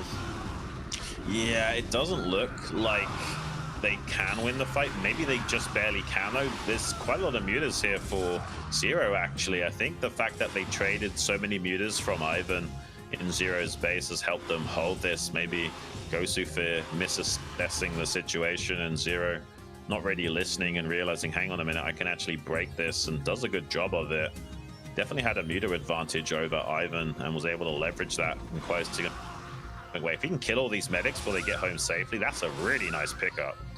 Yeah, this is a very good pickup. I think that what really hurt Ivan this game is the lack of gas mining at that main base. Like, finally, okay, he killed the spore and fixed it. I mean, he missed out on so much gas, and you can see Zero banking up over 1,000 when he already has this big of an advantage in mutas. I mean, that's hard to overcome in ZVZ. Well, Strudel does have double starport, so eventually the irradiates will start to change things. He's got 4 vessels already, so maybe there's a way they can re-establish some map control. But he's going to have to keep chaining irradiates and trying to get the muta on the bottom of the stack. Zero's going to try and outmuscle Ivan up here in the bottom left. He knows he's got a superior air force. I mean, Ivan's done a pretty good job. He had 9 mutas, now 8. He's got enough to kind of fight back against Zero here, but he's still relying pretty predominantly on his spores to keep him alive. Yeah, unfortunately, Ivan trying to use his Overlord that's right inside his own base to control these mutalists. Vessels are coming, and mutas are just going for some harassment over at the Protoss base. Vessels are being tracked down. Can he actually get some kills on a few of these? No, the Marines come in just in the nick of time. Mutas heading northward to try and catch the Mutas of Ivan, but neither are able to connect with each other. And these two blue players kind of closing in on this base from Gosufir. Are they able to get in here and break the High Templar plus Cannon army before Ivan can really come on, or before Zero can really come up here and help? Yeah, I'm not so sure they can. I mean, he's got a lot of vessels, but he's not yet been able to get some good irradiates onto the Templar. So Gosufir will be able to come out onto the map. Oh, he finally does get a couple of good irradiates. That's really badly needed. And there's almost enough mutas for Ivan to start fighting him back, but needs to fly to the safety of the vessels. If he chains the irradiates now onto these mutas while chase microing the mutas, that's a big problem for Zero now. He's lost his air superiority completely, and he's trying to expand at the same time. I don't know how he's going to hold on to that expansion now. Gosufir kind of has to counterattack and put some pressure on. The Scourge get the vessels, that'll be huge. Does get one, can't get the second. I think that's a pretty dead expansion. Gosufir kind of has to counterattack, but there's not enough anti-air to deal with the mutas of Ivan now. Yeah, this is quite the back and forth right now. This base is denied, but at the same time, Ivan not able to get his expansion, and Strudel will be floating back up onto the high ground as well. So I know things have gone a little bit awry here for Zero and Gosufir, but at least they're one base ahead overall. Yeah, the Terran's just about to expand, but Gosufir's counterattack delaying that ever so slightly. They're going to be in a bad way if that Terran player's not impeded. But this is a nice counterattack here from Ivan, getting quite a few drone kills. Zero going to catch him on the exit, but he is running into quite a few irradiates. That's a lot of damage onto his mutas right now. Does split out the irradiated muta, but then another follow-up irradiate capitalizing on that. There's just barely enough mutas here for Zero to keep the Zerg at bay, and some Scourge have been made as well to keep him alive in the main base for the time being. Gosufir fighting his way across the map as well. If they can somehow join forces together and start fighting as a team, they have a shot in this. But for the time being, Gosufir going to try and get a counterattack on Ivan's main base. There's pretty much only a few Sunkens here and loads of spores. So if this ground army gets into the main base, that'll be huge. There's even a Dark Archon with this army, so we can start feedbacking vessels, or maybe even getting a Maelstrom combo onto the mutas of Ivan, who's trying to see if he can break up this ramp. Another Irradiate coming out onto the mutalisks here of Zero, and a follow-up Irradiate as well, really softening up the air power that Zero has. And with these 4 cannons, it seems like he'll just barely defend. And Gosufir coming in from behind to pincer this army. Pretty good storms coming out to that bio. Beautiful storms actually clears out pretty much all of that bioforce. And now Team Red can actually start working together as a team and come out on the map in a big way. Yeah, I don't think that Zero can counterattack right now, but maybe he can get an expansion online. Meanwhile, Strudel has just landed his CC and is starting to mine that as well. Continuing with this bio play. Should be adding on even more racks here shortly, and gonna keep going with this SK Terran style. Does have a hard time against this amount of storm though, and the combination attack right now is pretty scary, pretty fearsome. Nice EMP, there we go. Really utilizing that extra gas in the main with all these vessels. Getting EMP is a great choice. Yeah, he kind of has to do something to mitigate the gas advantage of the Protoss as well. He's going to make so many Dragoons, so many Templars, and the Dark Archon as well. One good EMP can be enough to turn the tide. Does do a pretty good job of dodging that first storm. Snipes the High Templar. This is a pretty big army, though, from Team Red. Zero and Gosufir actually trading really well right now. Maybe they can put a lot of pressure onto Strudel finally. Killing all these medics is great. On top of it, I think there's a possibility they actually break the Terran out. There's not enough for Ivan to go on for a counterattack. Zero can defend back at home while this is going online as well. I think that Team Red might have done it. I don't think the Terran can actually hold on to this attack, Sam. Yeah, the writings on the wall here as they break through that natural. Strudel is falling apart. This is so many High Templar the Dragoons and Zealots. Even from the high ground, Marines are not going to be able to hold on.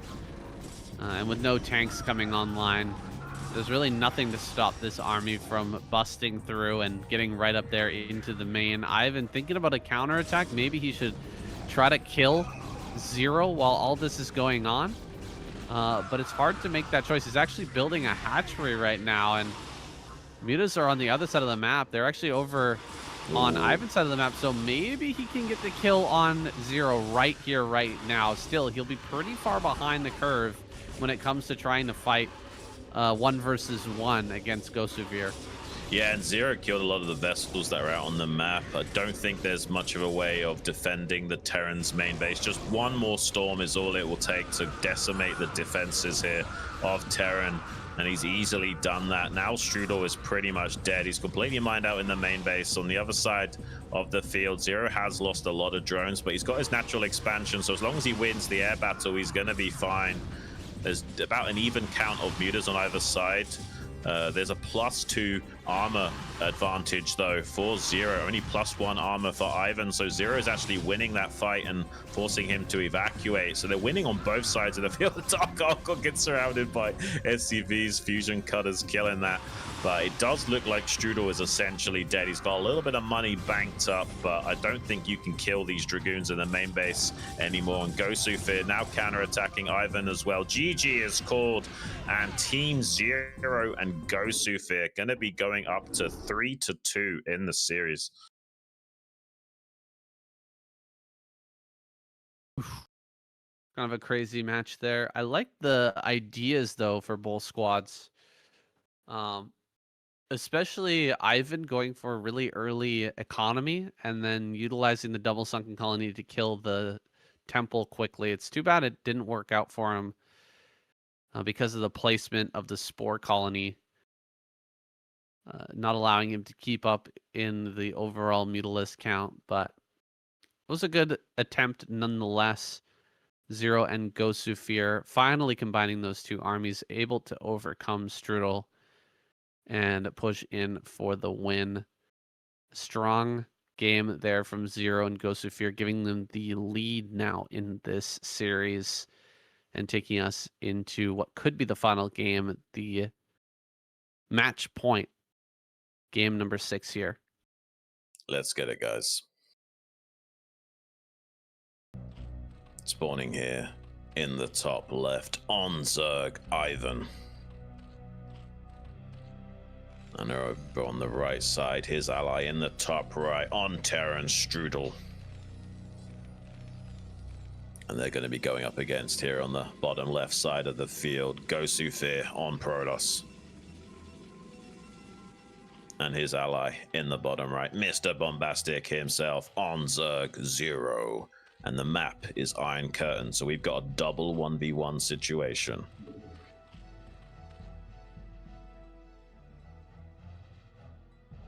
You can see this big dividing line separating the players. You can obviously glitch a probe over, do proxy gates and all that kind of stuff, but a lot of the times you're fighting out two individual 1v1s and eventually helping each other out as the mid game develops.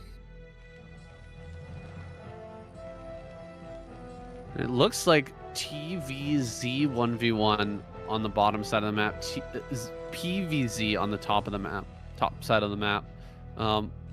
You can do some sneaky tricks like popping a probe over or just building a pylon on one side and building gateways on the other side of the mineral patches to try and give your opponent or give your ally a leg up, but it doesn't look like either player is opting for that type of thing. Like you can do the same sort of thing, right, with SCV, try to hop the SCV over or float a building over.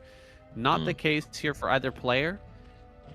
Is it just going to be the exact same builds? Bioplay with a 2 gateway zealot play. It kind of looks like that's the case. Oh no, he's got a gas here. So Strudel might be going for like Vulture or something instead. He's actually going to glitch a drone over to the right side of the map. I'm not sure if this is just for scouting or if he's actually considering sunken pushing Zero here in the bottom right.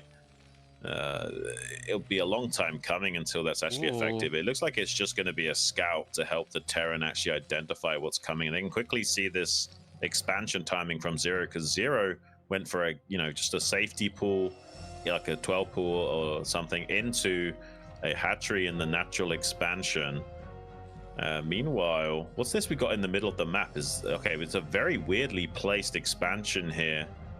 From Ivan, he's actually glitched over that drone so that he can build a hatchery on the other side of the map, so he can actually help out his Terran ally by building lings that he can then attack Zero with.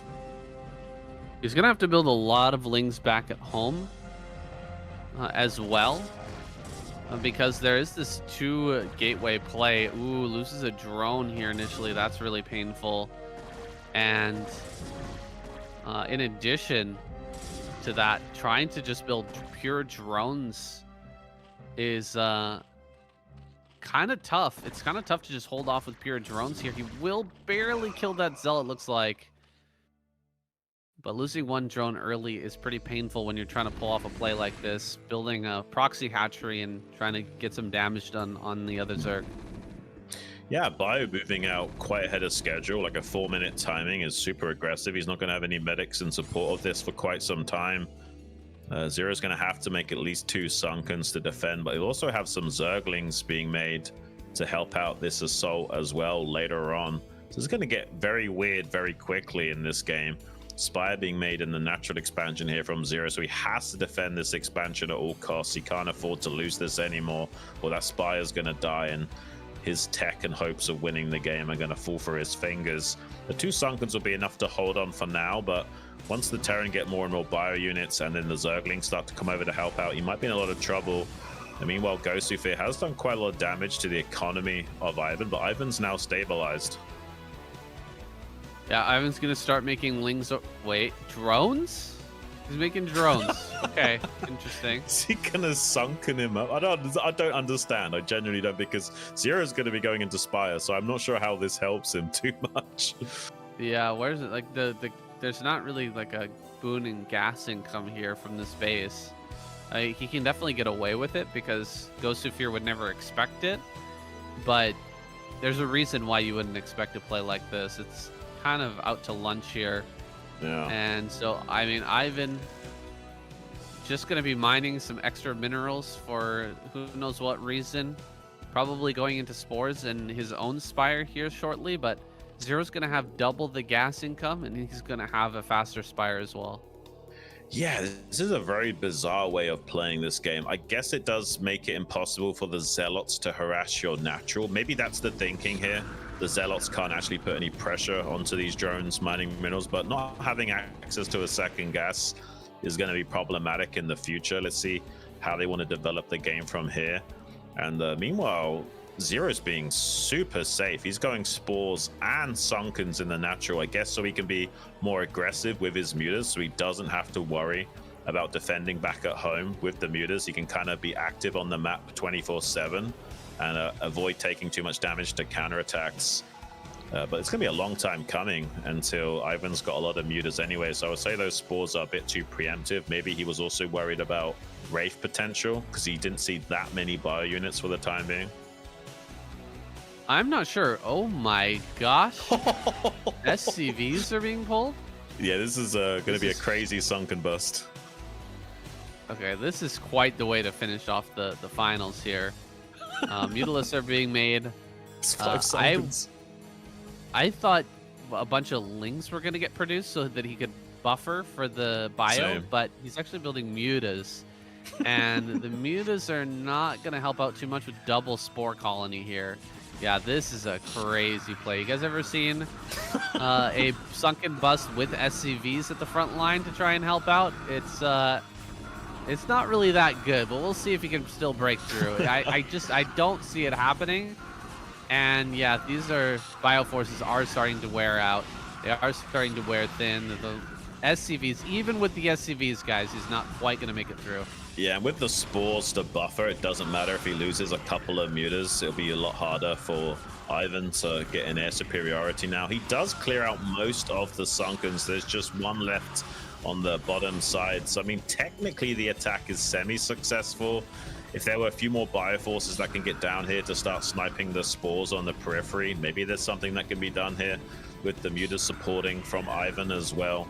Definitely a very interesting situation. Only in the SLON 2v2 tournament can we have games like this, man. Absolute insanity. This was the most played 2v2 map back in the day, and it's still giving us good games in 2026. Well, counterattack coming in here from Ivan. Gonna try to disrupt this probe line, but he's got bigger things to worry about back at home. There's a huge Protoss army making its way in.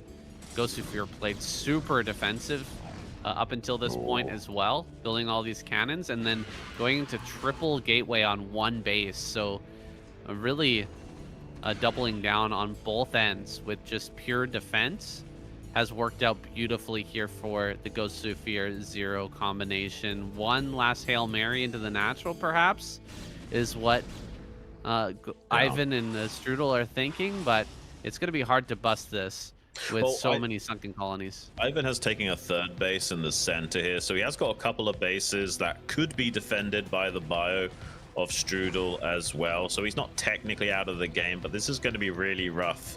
If Zero can get these sunken set up in time, I don't think he's going to be successful in busting him. And with Ivan kind of relegated to these bases in the center and having all of his tech killed, it's going to be a big advantage for Ghostufir and Zero going forward. Ghostufir is going to look towards taking an expansion soon, and the Terran's expansion is a long way off as well. So this is going to be really tough for Ivan and Strudel to navigate this to a win, but it is technically possible. He's actually trying to save some drones by glitching them over the minerals to have as big of an economy as possible. He actually does have 24 drones. He throws down some macro hatcheries. Maybe he can still help out in a big way. Sunken Plus finally comes in. But yeah, this is going to be a really tough defense because of how awkward the Sunkens are positioned. But the Mu is doing a great job of siphoning off a lot of that bioforces. Maybe the Terran should run to the gas. Yes, run up to where the gas is, snipe off the spores and the mutas only. But there's not quite enough meat on the bone here, unfortunately. So the mutas of Zero do bat that back. But it was a nice gambit to try and kill a few of the Sunkens and then get to where the gas is in the natural. But there's not quite enough forces to accomplish it. Playing with a couple of different ideas in this game, Ivan and Strudel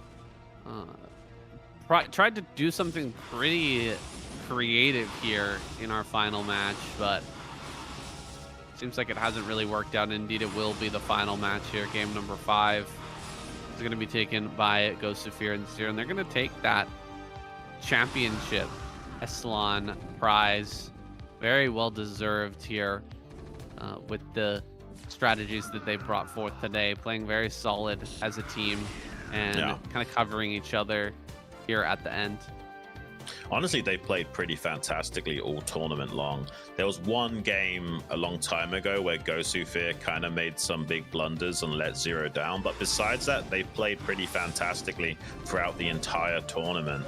Kind of got to take your hat off to them. I mean, Strudel's down to now 9 SCVs. There's not a whole lot they've got in this game, and the Dragoons of Ghostufir can even assault the drone lines of Ivan across the other side of the map. So I think this game is just about over. Maybe they'll have one last hoorah of trying to break this sunken line of Zero, but I don't think it's going to be successful. I think that now Ghostufir is too big that even if they did somehow kill this expansion of Zero, this elevator army is going to wipe the floor with the blue team. Yeah, it's a good move to just bring these Dragons over to assist. They know what the potential win condition is here for the blue squad. They have to kill Zero and take over this right-hand side of the map, but it's not going to be allowed. It's not going to happen. GG is called, and these two tap out. GG, guys. That's the end of the SLON tournament. Zero and Ghostufir are your champions. Really well deserved. Are we still doing post-game interviews, Zero? Is Ghostufir going to show up, or do you want to just talk for your team as a solo competitor? Okay, so if you want, I can ask some questions. I don't know if we have Ghostufir. Let me just PM him quickly. Okay. But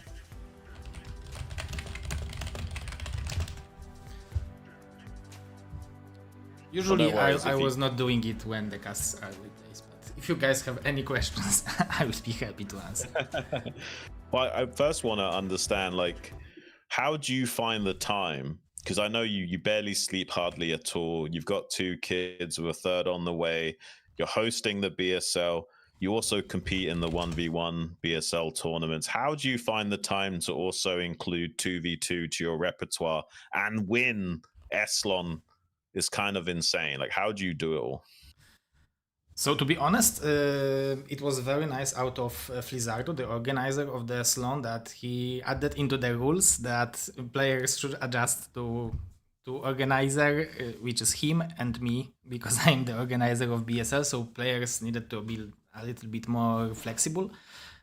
Although we had time to pre-play it, so we just set up the time and try to find time. Obviously, when there is like scheduling with the South America to Europe, there are some time issues, but like usually when I know that I have to place and or do something in advance, I can schedule out in with my wife, with my with everything which I have going on, so it's doable. And I really wanted to help out Flizzardo. I was casting the finals of the season 1 last season, because Mr. T1 Dragon, aka Interpret Sim, who was a sponsor of BSL 2 versus 2 season 3, asked me to do so. And I know Flizzardo from the very early beginnings of the BSL, from the earlier seasons.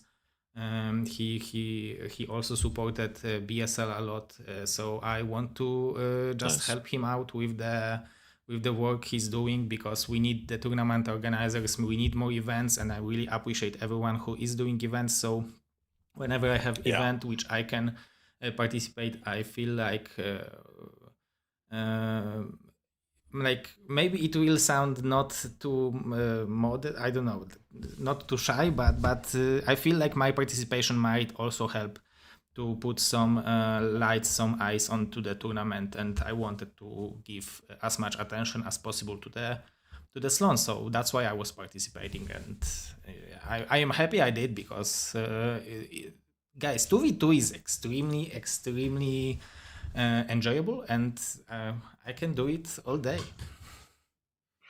Well, I don't think you're being too cocky by saying your presence helps, draw in some viewership and what have you. I think you do a great job with producing BSL, and a lot of players are fans of you, both as a BSL producer and just as a personality in general. So I'm sure there's a lot of guys tuning in just to watch your games alone. But how did you find time to learn how to play 2v2 well? Like, do you have people that have given you some advice about how 2v2 works, or have you just played a lot of 2v2 in the history and you kind of understand the ebb and flow of the game?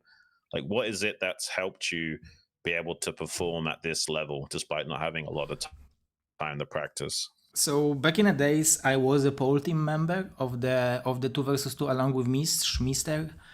So we was representing the Polish national team, and we also played in the Nice. like Polish Championships 2007. We was like fourth in Poland and stuff like that, and we really had a big competition in Poland. So I knew 2 versus 2 from the perspective of playing with Protoss.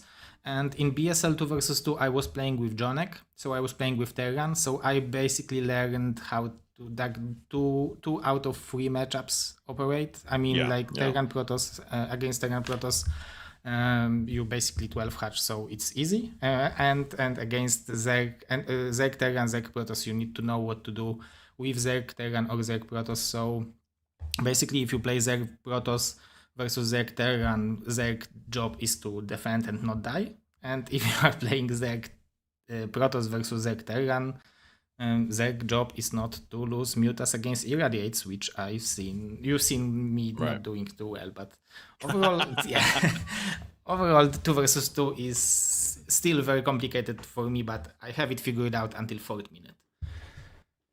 Yeah, you seem to be good enough, and I think that you work really good with Gosufir. It's kind of strange because individually, I don't think you two are the best 2v2 players in terms of like your micro and your overall game skill. Like players like Zeke, players like Bonif, I think individually are better than players like you.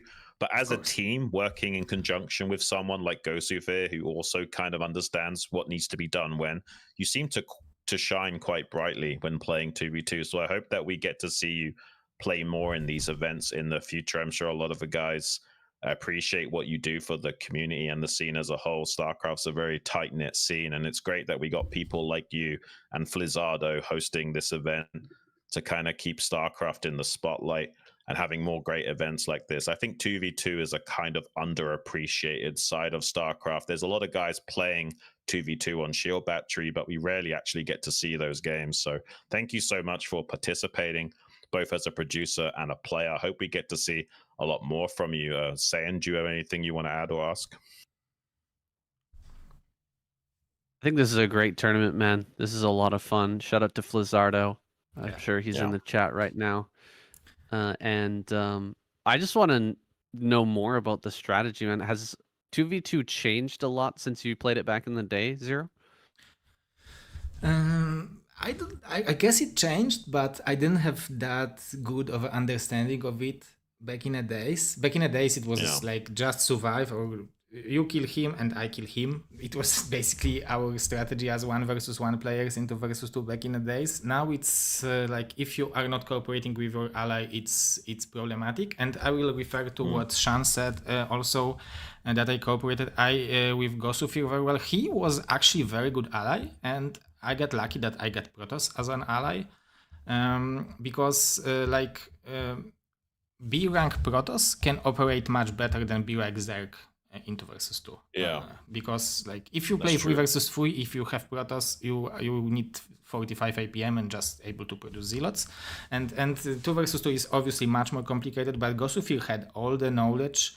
Like he basically knew more than I did about 2 versus 2, about the strategies, openings, what we should do, how we should react, and stuff like that. So I just got to be honest, I just got two good allies. So tournament was set up from the beginning. No, it was a joke, guys. No. But one thing I would like to add about how 2v2 has evolved, like way back in the early days of Pro League, there was a lot less dynamic range of play from the Zergs. Like it was almost exclusively 9-pool speed into 1 hatch muta, more or less every single game. And the Zerg was only ever playing a supporting role. Whereas now in modern 2v2, the Zergs have kind of understood what they can get away with and what they can't, so they can kind of expand their repertoire, so to speak. Pretty cool. It's probably hard to find strong 2v2 players, replays to study and like learn about how to play 2v2 at the highest level. But it's pretty awesome that we have players like Scan and Siki who are gonna be playing this show match coming up here, because I'm sure we're gonna see some very high level play from them soon. Oh yeah, absolutely. Well, guys, why don't we go to like a very quick 1-2 minute break? Run to the bathroom, grab some water, grab some fruit, do whatever you got to do. And we're going to be coming right back here in literally like 2 minutes or less to bring you that SLON closing show match. Zeke and Scan going up against Marwin and Gambit. It's going to be some very high level, exciting stuff. Don't go anywhere.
This is no ordinary match. This is the SLON tournament. Only the fearless will rise.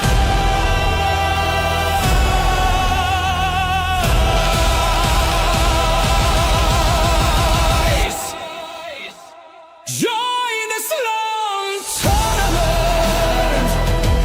If you're not afraid, join the SLON tournament.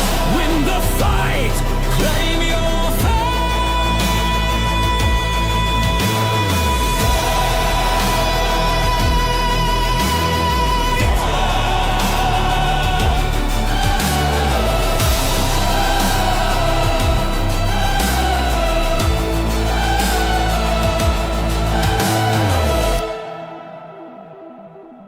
The abyss is calling.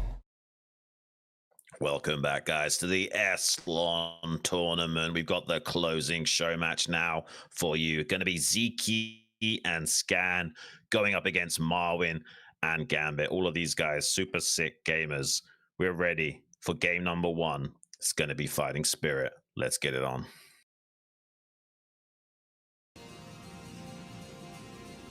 Spawning here in the top right on Protoss, Scan. And his teammate down here in the bottom right, the Hungarian dragon himself, on Zerg, Zeke. And they're going to be going up against, down here in the bottom left, on Zerg, Gambit. And his ally in the top left from Ukraine, Marwin, on Terran.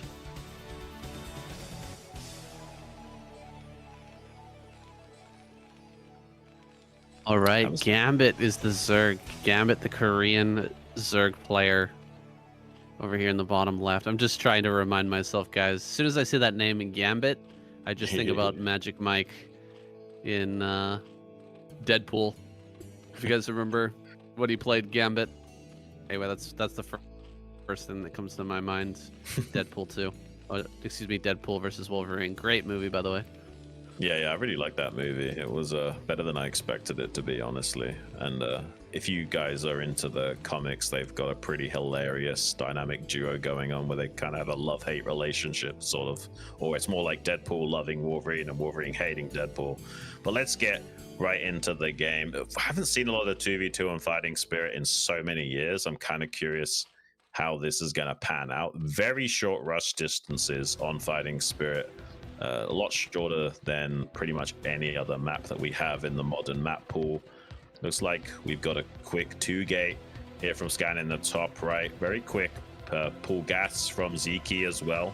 He's definitely going to be optimizing for more of a Mutalisk style. Don't expect anything less from him. He's not really one of these Zergs that wants to flood Lings off 2 hatcheries. He wants to kind of play a little bit how Zero was playing and optimize for that layer timing every time, whereas Gambit, taking a hatchery on the ramp, going to be going for a more macro-centric style. We'll probably have to eventually make spores as well. It's a little bit harder if you've got to cover 2 locations with spores with the hatchery on the ramp. And Terran player Marwin going for that bio build right off the bat. Yeah, this is pretty typical what you'll see in 2v2. The Zerg with the Terran ally trying to hold the ramp, trying to get a sunken colony up here on the ramp as quickly as possible to defend the Zerg Protoss combination. Luckily for him, Protoss is cross map, so it has a bit longer of a rush distance. That makes things a little easier here. But yeah, as for Fighting Spirit, you'll see. Just go to the US West server. Go check out the games. There's still people playing on Fighting Spirit in 2v2 to this day. They've been doing it for 20 years. Kind of crazy, man. Like this map is so old school to me now. It used to be like the only thing people used to play on, and that's been replaced with things like Polypoid and other maps. But this was one of the old school maps that everyone was playing. It's super imbalanced, by the way. Like Zerg versus Terran is a nightmare on this map because of how quick the rush distances are. But yeah, quick sunken on the ramp here. from Gambit. Expect nothing less. It's going to make it impossible to actually contain the Zerg with Zealots as well. Very early move out from the Marines to try and check to see if there's anything containing him. And he sees there's some Lings here from Zeke, kind of stopping him from being able to come out with a few Naked Marines early. So he's going to have to wait for a little bit of time. That's what you'll see happen a lot, where you can't actually get out on the map right away. But Scan has identified that this is going to be a very quick 4-minute 20 medic timing, which is pretty much a traditional medic timing off of one base if you're going for 2 racks. And he wants to see, get some vision with the eggs, with the Overlord, to see how many Lings are being made by Gambit here, to know what he needs to do in response.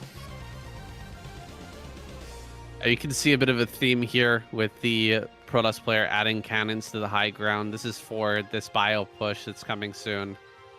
He'll definitely need those cannons on high ground to hold that back. Nothing stronger than bio in the early game. Bio is kind of dominant with medics and stim, even against Lings or as early Zealots. Bio kind of reigns supreme as long as it's tucked together and, you know, potentially combined with other forces of its allies. So with the Lings here together with the bio, basically nothing can stop this. You need cannons to hold on against it, because just purely producing Zealots and Lings, Zealots and Lings are just never going to be able to fight this head to head. Sometimes at the high level, you'll see a very minimum amount of cannons. They'll try and trade off units ahead of time so they can get away with like 2 instead of 3 cannons or what have you. A bit of a counterattack from Zeke, actually trying to punish the Terran. Has a very low amount of bio forces here. He tries to break through the depot, but not able to do so. Just barely enough DPS to hold on. Going to be relegated to trying to snipe the Overlord before it can get into a detection position for later, but actually does manage to save that Overlord. Gambit having 3 spores online, 1 at the hatchery on the ramp. There's finally that 3rd cannon coming on the ramp now. He's managed to delay making that for quite some time. So Scan is actually quite optimized with his build order.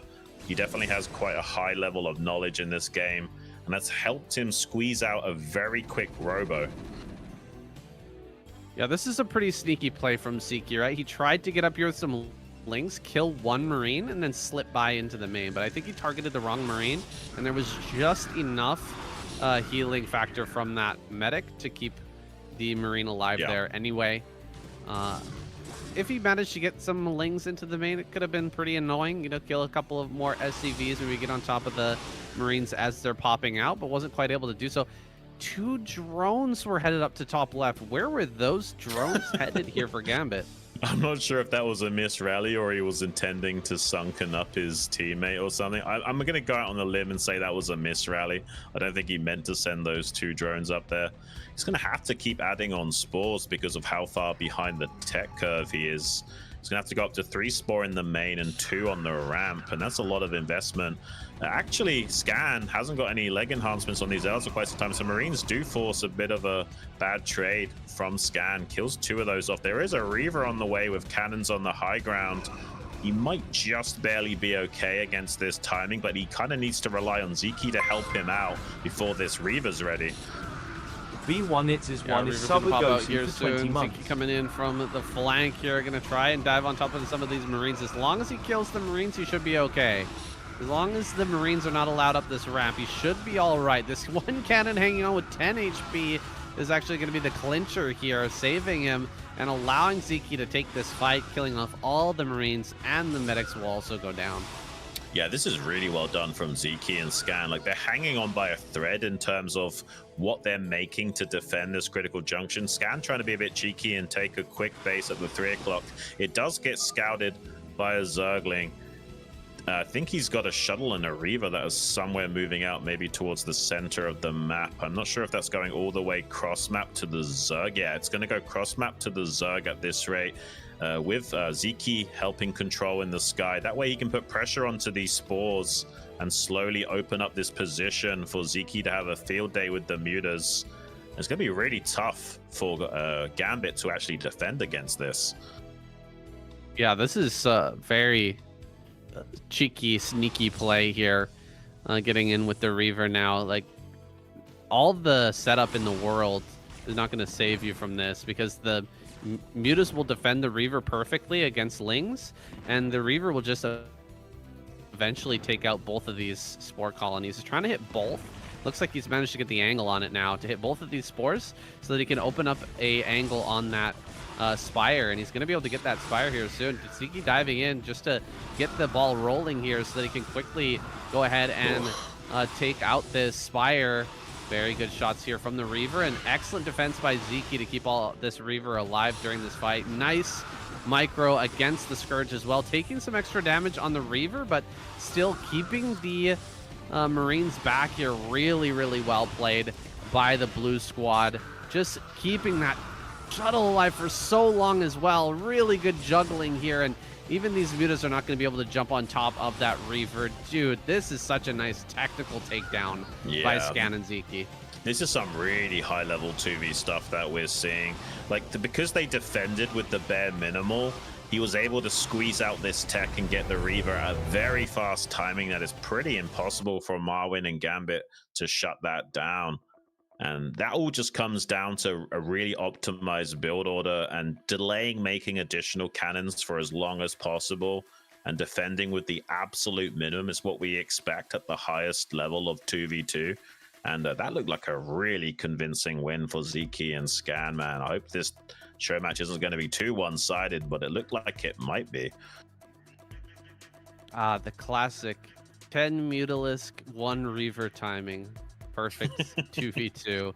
I mean, those are the type of things that if you haven't been playing 2v2 for a really long time, you just never seen that type of timing before, can absolutely just tear you apart. But we're ready to jump into this next one, guys. Game number 2, let's get it. Spawning here in the top right, the Hungarian Dragon on Zerg, Ziki, and his ally. Cross map in the bottom left on Protoss, the pro gamer Scan. And they're going to be facing off against here in the top left on Terran, Marwyn. And his ally in the bottom right on Zerg, Gambit. And the map, Polypoid. We could be seeing a really similar game here. With a lot of the stuff going the same way. You know, hatchery at the ramp, early sunken defense into, you know, the bio coming out, and cannons on high ground. But if they try to go for that Reaver play again, what would be the counter that we could see from the red team?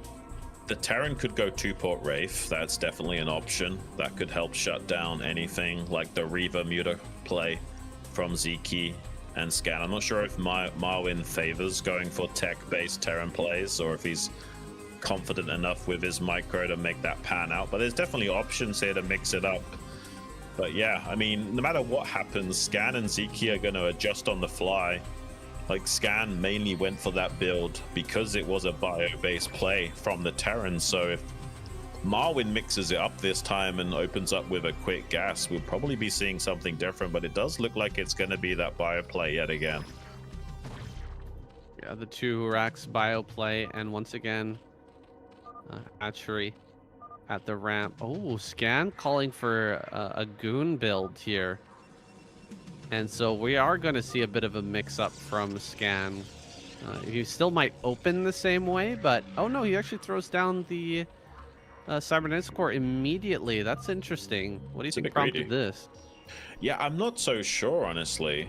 It might just be because he sees one hatch lair, so he knows that there's not going to be enough mass links to punish the fast Dragoons.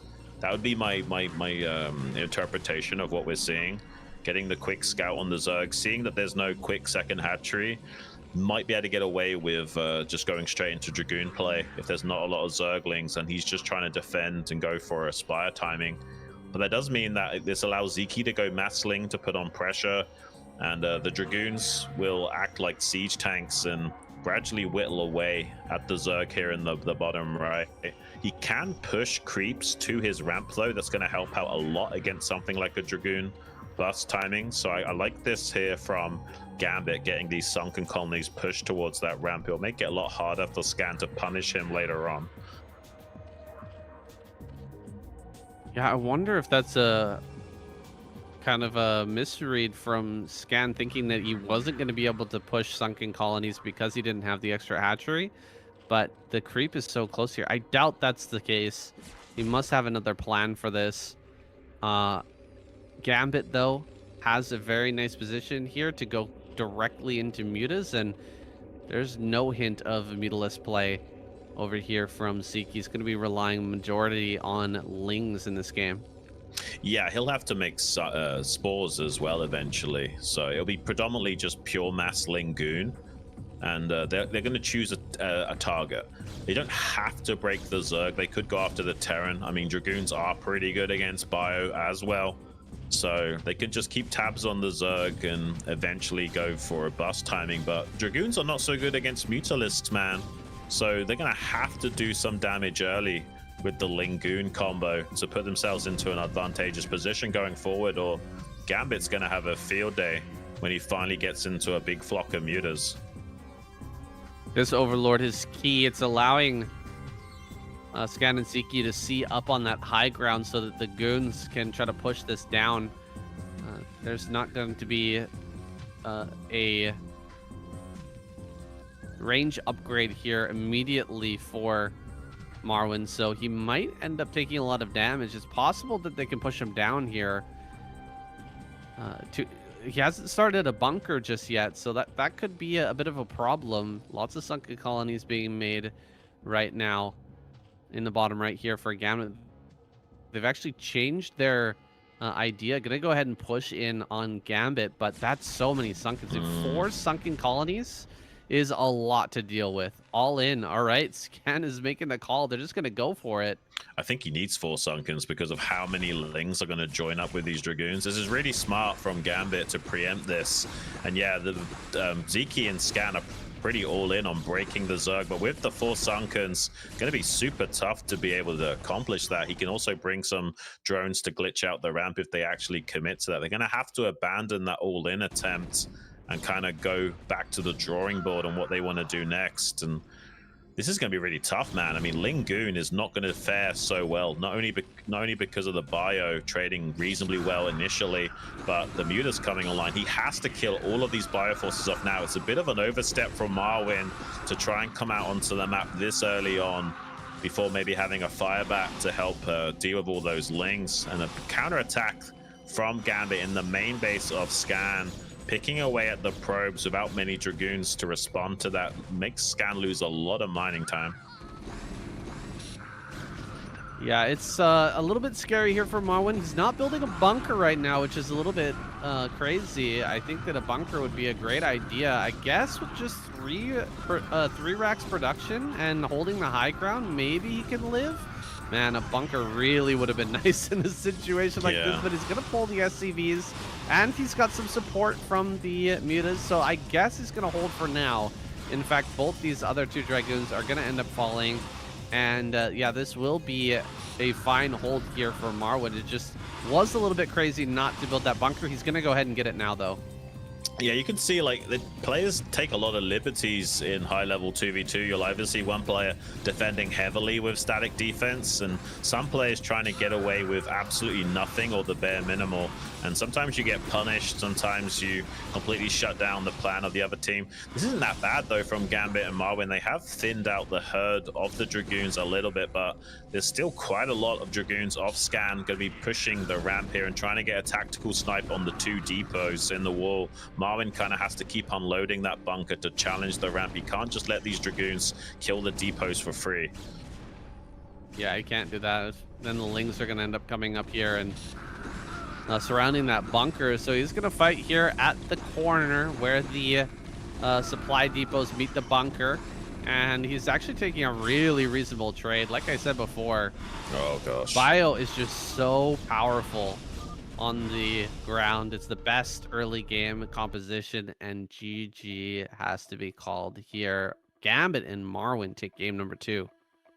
Yeah, really high level stuff that we're seeing. You can see how quickly players are like GGing out of the game when it's not gone their way. Like Ziki and Scan needed to do damage with that Goonling combination, and the Sunkens were too much to handle, and the Terran barely hung on by a thread, so there was just nothing in the game. As you can see, the Mutas kind of reign supreme. Dragoons are just not good enough at dealing with them like we expected. But now we're all tied up in the series. Let's get into this game number 3.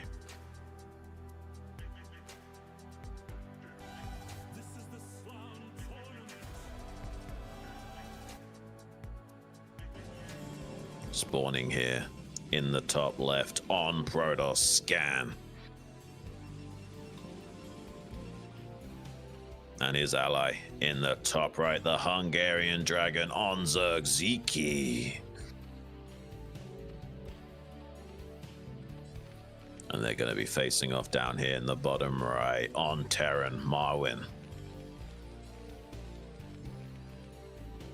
And his ally in the bottom left on Zerg Gambit.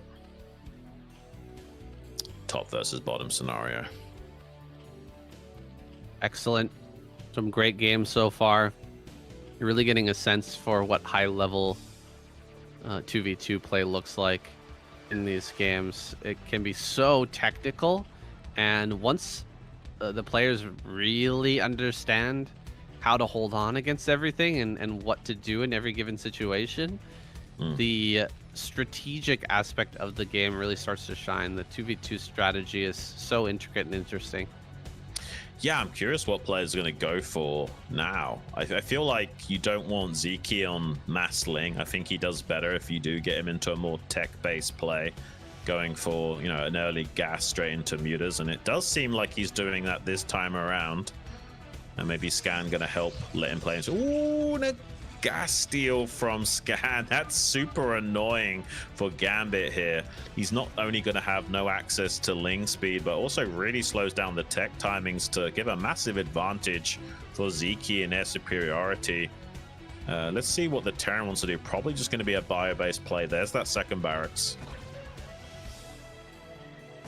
Yeah, just the 2 racks here. Gonna let that gas finish. Wow. All right. He's really cutting off the gas supply for Gambit in this game. It's going to take him a long time to get rid of that gas and actually get his lair online. And so he's trying to build a hatchery on the ramp here, but a good block actually slowed that down by a lot. So Gambit really being messed with here in the early game by Scan. Can Ziki take advantage? He's getting a very quick lair because of this. Terran's going to scout it soon. A 2-gate here from Scan, so we can put on a little bit of pressure. And he's saying Ling can go in left. Okay. He's saying that the wall in of the Terran here is not a full wall in. There's a gap for the Lings to get in. I'm not so sure. There's a doodad there. It's hard to say. The barracks is not that wide on the left-hand side. That's why Scan is contemplating maybe that's not Ling tight, because the hitbox of the barracks is actually kind of funky. It's not so extended on the left-hand side, and Ziki's going to see if he can check. I don't think it is a hole. I think it is technically a wall. Yeah, and there's enough Marines up there that it wouldn't make it worth it for 4 Lings to try and run by anyway. So instead, we're just going to have Lings on the map for map control, and that map control will go to Scan and Ziki for the time being. Oh, one Zealot might end up getting surrounded and killed. No, as the Lings come up to support, we'll just be backing away. Really important to keep a high count of Lings here for Gambit, as he is in kind of a 1v2 situation for the time being. Yeah, especially until this Sunken finishes. Another thing that Sunken accomplishes, it stops the wall in from being a factor for very long. The Sunken's going to allow him to come out onto the map with the superior count of Lings, and he's kind of forced to do this because of the gas deal. He kind of has to rely on a mass Ling style. And the Sunken finishes up at a reasonable timing, getting a few hits off on that Zealot as well. Scan's identified that it's a 2 racks play, so that's why he's saying 420 medic, because that's going to be the timing of roughly when the medics are popping out of the barracks. Basically like 30 seconds compared to like a 1 racks expand, these timings are. So yeah, really aggressive timings from the Terran, which you kind of need in 2v2. You can't really play economically. You kind of have to play one base for quite a long time, but it does mean you have very quick stim and medic timings to push out onto the map with. And he's going to be pushing out here shortly. So far, though, Gambit's been really holding his own with this mass ling style, just making a ton of lings, getting into that ling speed here soon. They're going to have a very strong timing where they can push out on the map and be very aggressive. But can they break one of these bases? I mean, there's 2 cannons over here in the high ground, and mutas are on the way. Might be a little bit scary here. Instead, it looks like Marwin going to go over to the Zerg allies base, Gambit's base, and try to defend him from the Mutalist timing that's about to head his way. Yeah, I think Marwin's pretty tight. He's got a medic blocking the gap and a bunker. I don't think they're going to be able to challenge him for at least the time being.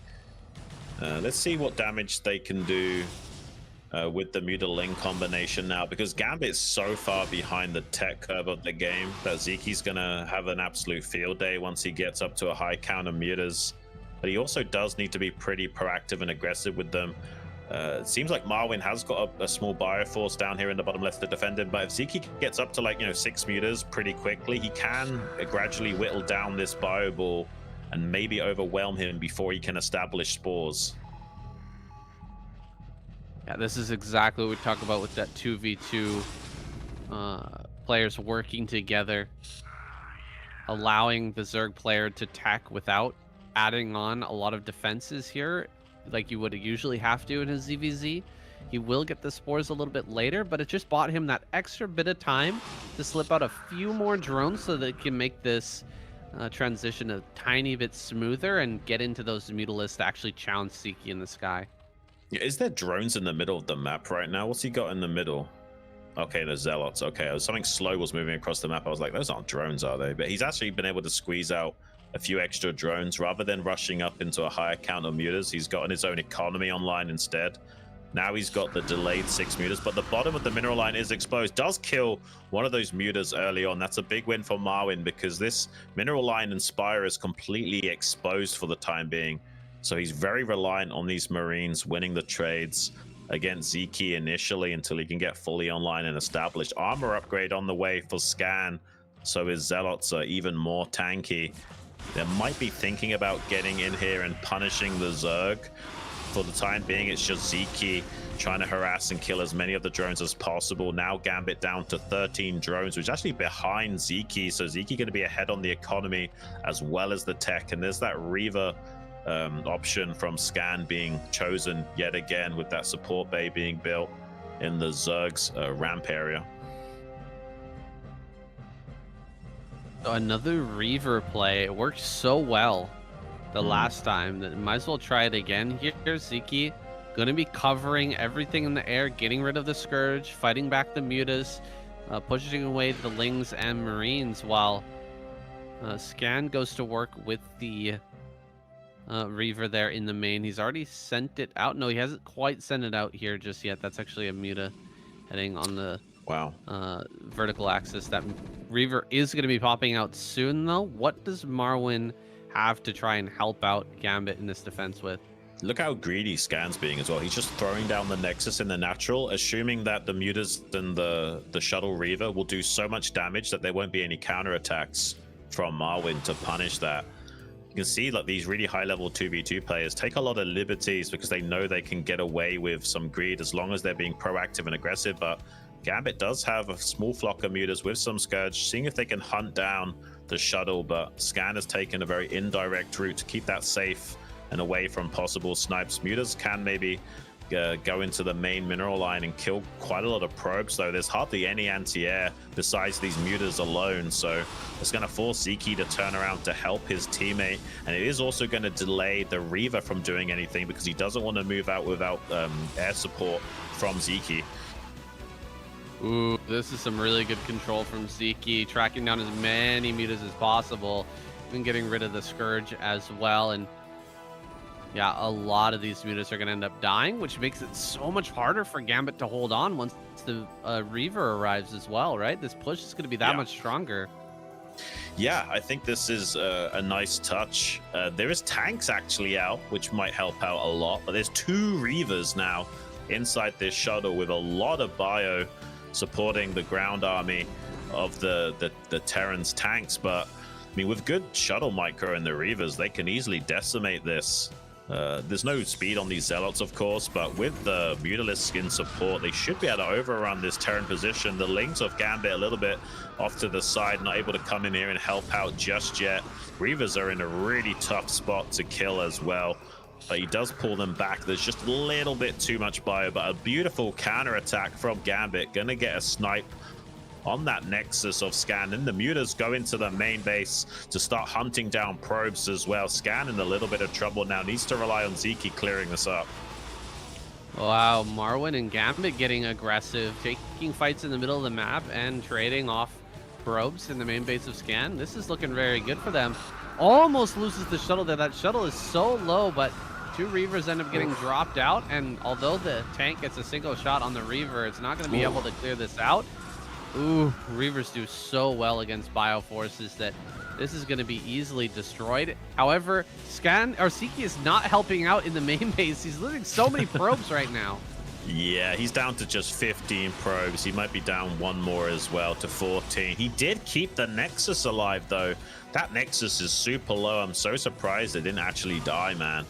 And that's going to be a big win for Scan going forward. It doesn't really matter that he lost that many probes if he can build 2 at a time. Oh, but he gets his shuttle caught out by the Mutalisks of Gambit. That's a dead shuttle. Doesn't save the Reavers. Zeke has total air superiority, but he wasn't escorting the shuttle as it was making its way downtown.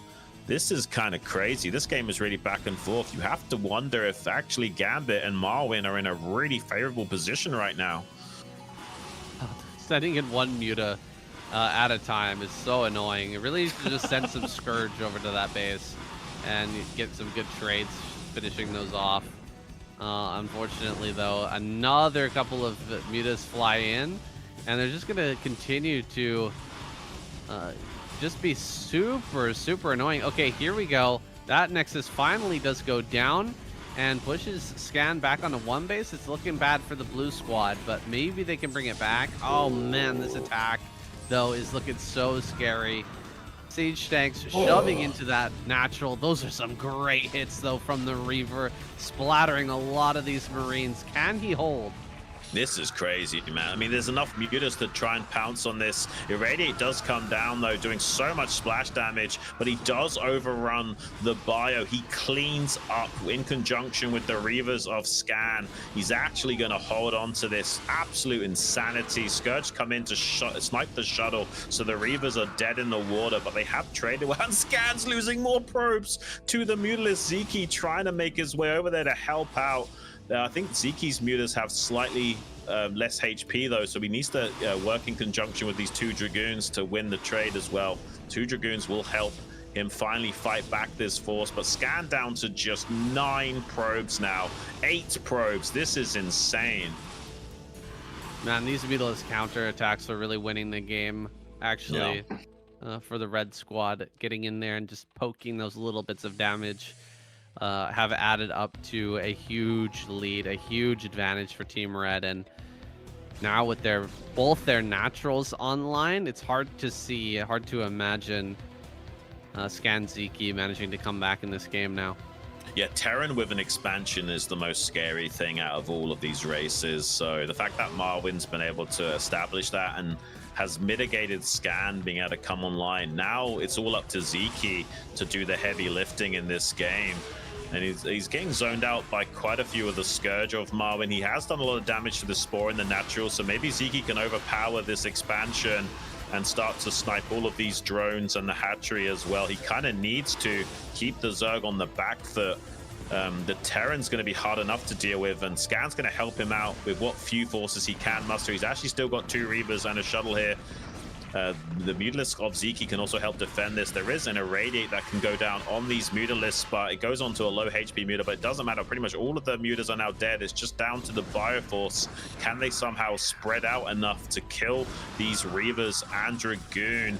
Seems like the answer is they can kill one, maybe the second one, but not before losing pretty much every single bio unit. Technically, the Zerg player is still alive, but he can't make anything. He's got no money. He can't build any Zerglings to clear up these Dragoons. And now there's also going to be more Mutalisks of Ziki showing up. There's a few bio units straggling in to help defend this, but it looks like that Spire is at least going down. Wow, what a turnaround from Team Blue, getting in there just barely with that Reaver Mutalisk combo once again, proving the efficacy of that unit composition and getting a lot of damage here onto Gambit. Gambit still has quite a few drones. They're all mining here at the natural, but they get pushed away real quick. Marwyn only defending the main base right now, and there's almost no tech to speak of. The Spire is gone, so it's pretty much Marwyn versus these two players until Gambit gets back online. Yeah, he's got the expansion and scans on a low probe count, so there's definitely a chance for him, but Ziki has a whole stack of mutas, so unless he can get a couple of really good irradiates on his, there's a pretty good irradiate targeting the bottom muta of the pack, but he does manage to split it out. Here comes the Reaver as well to really double down on this assault and split apart the bio count. There is a tank in the back line to help support, but non-stop aggression from Ziki, shutting down the SCVs from building additional turrets to the south side of that CC. They're doing so much with so little right now. Ziki trying to get on top of that tank, needs just one more volley to finish it off. He does get it. He's going to lose pretty much all of his mutas for his effort. Scan going to town on multiple depots at a time, targeting the one in the middle, kills 3 depots, really trying to sandbag Marwyn in this game. And this is absolutely insanity because Ziki actually has more drones than Marwyn has SCVs right now. Wow, that's pretty crazy, man. Scan proving to be incredibly good with his Reaver control, his shuttle micro, despite being a Terran player, proving that he is absolutely capable with this unit. Oh! Drops the Reaver, though, unfortunately in range of that tank, and so the kill goes down. They're not going to get any more damage here in Gambit's base, and so as the dust settles, who actually comes out ahead? More kills in the main base. Mutalisk with 6 kills, actually lowering that probe count once again to just 12. I think it's easier for Gambit to come back from this low drone count than it is for Scan to replenish these probes, though. Yeah, Ziki needs to stay on top of Marwyn and just never let him mine in this natural. The problem is that, you know, Marwyn's going to keep cycling out irradiates. The muta splitting has to be perfect. Like every single time he has to split out the irradiated muta. He's having a little bit of a hard time getting rid of that damage. Does take quite a lot. He's got 1/1 upgrades on these air units. Has Ziki. We got +2 weapons on the infantry of Marwyn here. But he is on a very low count of SCVs, so he's kind of getting by a thread. There is an expansion from Ziki to the 12 o'clock, so if he gets a 3rd gas zone, that's going to help him out a lot in this game to try and close it out. Scan is very reliant on Ziki doing the heavy lifting. He's mainly just supporting him with a few Reavers and Goons here and there while he's trying to get an expansion and slowly replenish that probe count over time. He's Scan. No, you're Scan. Okay. Scan not going to go to that main. Oh my gosh, almost flew right into the army there, but he's going to take a pot shot. Nice D-Matrix, but it was a little bit late to block the Reaver shot there. Going to move towards the main base of Marwyn. There may be a bit of a gap here in the defenses. Yeah, mutas are going to come in, clear the Marines, and now double Reaver into the main again is pretty dangerous. Nice pull there on one of those irradiated mutas. Second one, not quite as good. Takes a lot of damage from that. Nice pick there on that one science vessel. Needs to back up here a little bit. Let the Reavers do the heavy lifting. In fact, will do so. Dropping the Reavers out again to just mop up all these bio units, man. So difficult to clear this out, but not utilizing the tanks there properly. Loses a tank. Does clear a Reaver, but can he actually get the shuttle? Some sick micro, but does pick off that shuttle. Nicely done there. This is a seriously sick 2v2. Marwin having a hard time keeping up with the economic curve of this game, and the longer it goes on, Scan's going to finally claw his way back in, and lurkers from Ziki to try and get the kill move here on Marwin. 3 tanks on the high ground is going to be the main line of defense. The Natural's going to be blown apart pretty quickly. Luckily, there's a bunker here to thin out the herd of those lurkers. He does try and get a lurker borrowed behind the mineral line, but it was still in range of the bunker. All the tanks have gone down to on the high ground, though. This game is absolute insanity, man. But it does look like the longer we go on, Scan and Ziki are actually coming out on top. Scan's been able to replenish his probe count reasonably. I think he's taking another base as well. This is insane. It's really commendable that Scan and Ziki have turned this game around the way they have. Like, Scan was so close to dying, but he's done so much heavy lifting with these Reavers to claw his way back in. There is going to be a counterattack from Gambit with some Mutalisk in the sky. There's not a lot of anti-air for Scan, so he's having a bit of a field day. There's a counterattack in the bottom left from Ziki with some Lurker Ling to try and punish the Zerg Gambit. With 2 Sunkens here and a tank helping out, I think he'll be okay. Yeah, this is a good hold, and actually none of these attacks have done very well. The lurker attacks have not panned out well for Ziki, and Scan can't mine at his natural. He's got nothing in the main base to save his probes as well with that cannon falling. Gambit is going to go to town here on those probes, and Scan is once again relegated to just being Reaver, man. He's got a 16-kill Reaver flying around in his shuttle, but that's really all he has to offer. It's up to Ziki to somehow find a way to win this. He just doesn't have the anti-air to keep dealing with these Mutalisk counterattacks. Gambit has been just on top of it this game, really keeping Scan on the back foot. Another attack from Ziki. This attack might be a lot more successful. That tank is on really low HP. He does get a Ling on top of it, but the 2 Lings of Gambit barely keeping it alive. He's trying to see if he can also punish Scan while this is going on. Tank is doing so much DPS. D-Matrix Marine ready to bust with the bio to that 12 o'clock position. I think he is going to get the kill move, and his +3 weapons are online for these infantry. So the Marines have so much DPS potential, but Scan is having a hard time mining at all right now. I mean, this is insane. Are Gambit and Marwin actually going to do it? I think they have. Like, this is a crazy back and forth 2v2 game. Yeah, it was a really nice attempt to come back from Scan and Ziki, but it looks like it's just about over here. It's too bad those Reavers weren't on the defensive for Ziki and keeping some of these bases alive, but instead they're going to tap out. GG is called. Scan and Ziki go down, and Marwin and Gambit grab another win. Wow, man, this is some of the best 2v2 we've ever seen. Like, it's really high level, these games. Kind of blown away. And it's could end very quickly. I mean, we're on match point now, are we not? Going into our next map, Anaconda.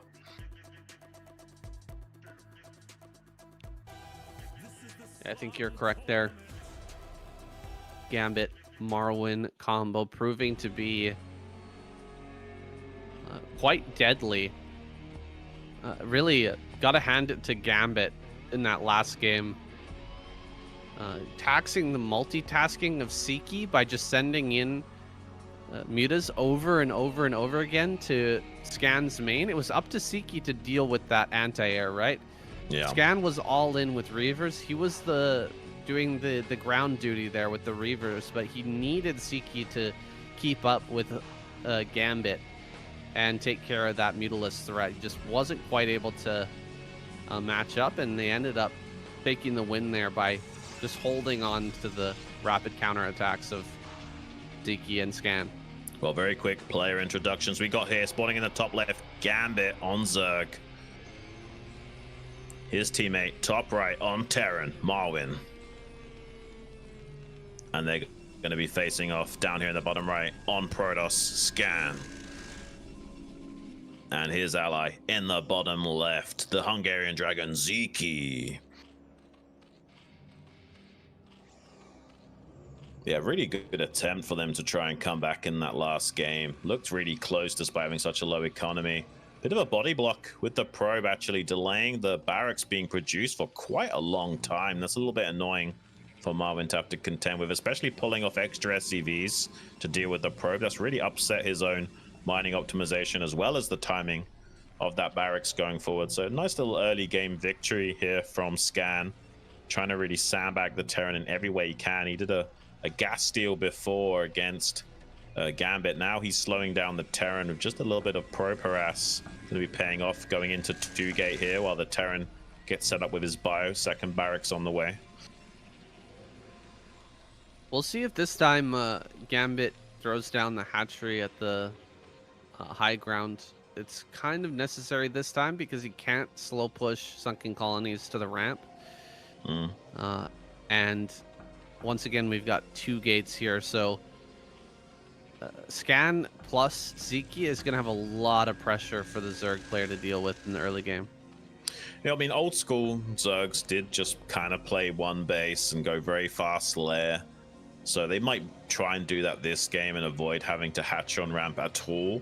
We'll see if that will be successful. We got Gambit here making a sunken in the main mineral line while rushing into lair.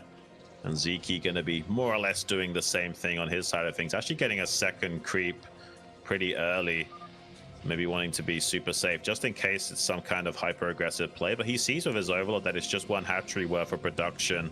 Maybe worried about the Zealot follow-up, but it is cross-map Zealots proto-spawn to him, so it takes a lot longer for these Zealots to actually get up here and pressure him, so he's delaying morphing that second creep into a sunk for the time being. Oh, I don't know if they can come up here and break the Terran player. This is a really nice setup. Like, yeah. I guess you can go after that depot on the right-hand side. Oh, okay. Scan gonna try and contain the Terran player here. Build some cannons at the low ground and just prevent the Terran player from coming down and assisting his teammate. Maybe they build up to a timing where they can just bust the Zerg player and Terran can't really help. Yeah, I think that's going to be the order of business here, and it's a nice play. Like, you see a lot of contains in 2v2, not every game, but it's a very good option. You'll even sometimes see Terran players containing a Protoss with like 5 bunkers or something insane like that. But look, he's getting a very quick factory to try and compensate. Maybe he could get, you know, a single tank out and try and, like, you know, slowly creep his way out of this base and take those cannons out one at a time. But let's see what will happen on the other side of the map, because now that he's got this contain set up, they can go on to a lot of pressure onto Gambit. He's got the 2 sunken set up, but that's not going to be super strong. He kind of needs a 3rd sunken at least to defend against the follow-up timing of all the Zealots showing. Yeah, I think he's even going for, what, a 4th sunken colony here? I think that's pretty prudent given the situation. His ally just cannot help him for the time being, and so he's completely on his own. 4 sunken colonies seems reasonable. Even an extra building in the way might be a smart decision here, but he hasn't thrown that down, and so he's just going to try and do what he can with what he's got. He's going to possibly pull the drones here to try and body block. No, not pulling the drones either. Just relying purely on the sunken colony DPS, and it looks like it's going to be enough. Yeah, it's actually really nice. I mean, it's costly to make those sunkens, but the fact that they traded off quite a few Zealots kind of gives you a return on investment already. So yeah, I think this has gone pretty good for Gambit and Marwyn, all things considering. It's kind of crazy because there are some 2v2 situations where you're 1v2 and you literally have to make like, ooh, okay, this is not so good. You kind of needed to kill that other Scourge because now there's going to be too much air superiority from Zeke. I guess he can maybe squeeze out a pair of Scourge afterwards and try and equal this out, but it's not going to go well for him no matter what happens from this point onwards. He needs to make a score. The Scourge there really kind of clinches it. He can't get any help from his ally. So, I mean, drones are going to fall. Gambit is pretty much doomed right now. It's going to be up to Marwyn and his counterattack to make something happen. Yeah, the siege mode is super quick. Like we expected him to just make one single tank to bust out of this contain. I mean, maybe the Terran can turn this around if he can quickly chew through the defensive line of these cannons, but the mutas are looking to see if they can get an angle where they can snipe this tank. Bio has to be super careful how it positions in such a way that it can avoid cannon shots as well as protecting the tank. He's got an SCV repairing it, which is a nice touch. Kills a muta there as well. Pretty well done here from Marwin to keep this tank alive and trade off a few of these mutas. Yeah, he's doing this without marine range as well, so extra difficult to block these mutas from doing the damage to the tank here. It's pretty much a straight up ZVZ at the moment. Marwin actually, or excuse me, Gambit sends a few Scourge across it. He actually gets a couple of kills here. Ziki needs to be really careful not to be losing these mutas right now, because he has a situation where he's got full air superiority with the second gas on the way. So no chance of Gambit stealing that air superiority away from him, but he can kind of keep him down if he just keeps getting good trades with Scourge. Oh, this could be a really good trade for Ziki and Scan, getting on top of these Marines with the slow Zealots. Muta's in conjunction with that. While the Zealots are tanking most of the damage, he barely survives with enough forces remaining to hold that. I feel like actually the Mutas could have maybe overrun those bio units, but he did have 2 Mutas on low HP and decided to go back home to make sure he's super safe against anything from Gambit, continuously sniping off anything he's making. Ziki's actually supply blocked right now, and he doesn't want to let that to continue to trend. So he kind of needs to come back and start sniping these Scourge from killing his overlords over and over again. Yeah, he's continuing to kill overlords. I think another one just went down there in the main base. So Ziki is kind of prevented, locked out of building anything for the time being, and he might have to build some sunken colonies here as the army comes across the map. Actually, with this many mutas and the Dragoons available, looks like they're going to be able to slow down this push enough, kill off enough of these Marines to where this push is not looking so threatening anymore.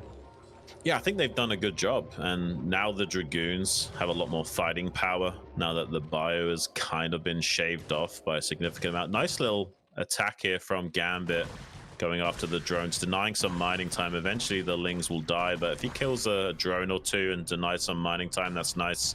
Ling in the main base, also forcing Ziki to go back home with all of his mutas so that he can't support Scan out in the field. Gives a bit of breathing room for Marwin to start gaining some ground and pushing it down with this small biomech play. Needs to be super careful though. One misstep and he's going to get gobbled up.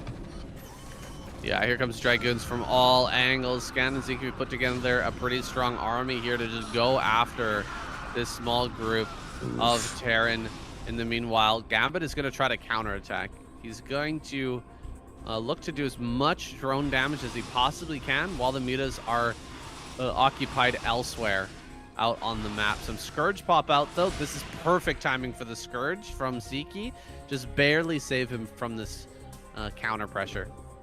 Yeah, not bad at all. I mean, Gambit's only on 8 drones, man. So, and the optimization is really terrible. Like, look at how the drones are mining minerals. Like, it's really tough for him to get much economy going. It's actually going to be hard for him to spend that gas and make Mutalisk. He's trying to squeeze out an extra drone to help out with this issue, but I'm not sure it's going to matter. With the Dragoons coming in to snipe that sunken on the south side, he can then kill the lair outside of the range of those other 2 sunken colonies, man. Marwin trying to come out and help as much as possible with another force of biomech making its way across the map. Ziki's got 8 mutas to 4 of Gambit, but now he's got a 5th muta. Some Scourge in the air as well, going to help zone out for Ziki to maintain air superiority. Scan trying to get an angle to come in here and snipe off that tank, and at the very least forcing sieges and keeping the Terran more or less stranded in the center here, while Scan goes to town on this main base of Gambit. But there's just barely enough Dragoons from Gambit to start to overpower those Dragoons now. Yeah, he's barely gonna just overpower these, but the Spore is super low. So he can just kill the Spore. I think he can kill the Spore, and then the Zerg player is dead. It's a pretty good plan here from Ziki and Scan. Force the or put the contain down on the Terran player so that it becomes basically a ZVZ in this game. And by getting a couple of connections there, Ziki with the Scourge early basically won the fight immediately, and it's just been them looking for the closer as Gambit just tries to struggle to do little counterattacks here and there, and Marwin tries to get out on the map to make something happen while that's going on. And GG's finally called. These two guys tap out, and we're going to a final game. Nice. Awesome, guys. We get a game number 5 here in this awesome series. Super sick series. It's been really back and forth the entire time, and really high level play from all 4 players, man. I'm really I feel blessed to be able to see some craziness like this, because it's rare that you see a high level 2v2 that's also back and forth. Usually it's one team that's clearly better off. Oh my god, we're getting a fellow. This was a really old school 2v2 map back in the day on IC Cup. Kind of happy that we get to see it here today. I mean, there's a lot of maps that I haven't seen in so many years, man. This is going to be fun.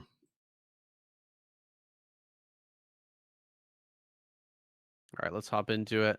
Let's get it going. Our final game of the night, guys. Here we go. Spawning here in the top left on Terran, Marwin. And his ally in the top right on Zerg, Gambit. And they're going to be facing off down here in the bottom right on Protoss, Scan. And his teammate in the bottom left on Zerg, Ziki.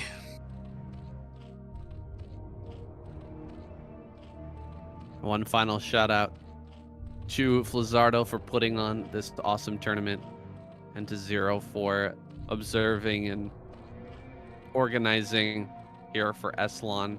It's been a lot of fun. It's been a great 2v2 experience for me. First time casting 2v2 this season. Yeah. And just kind of experiencing the incredible high level that you don't really get to see when you just play, you know, random lobbies on Battle.net like I have for years. Right. Yeah, I think 2v2 is definitely underappreciated, man. My first ever BSL cast was actually a 2v2 alongside Medino.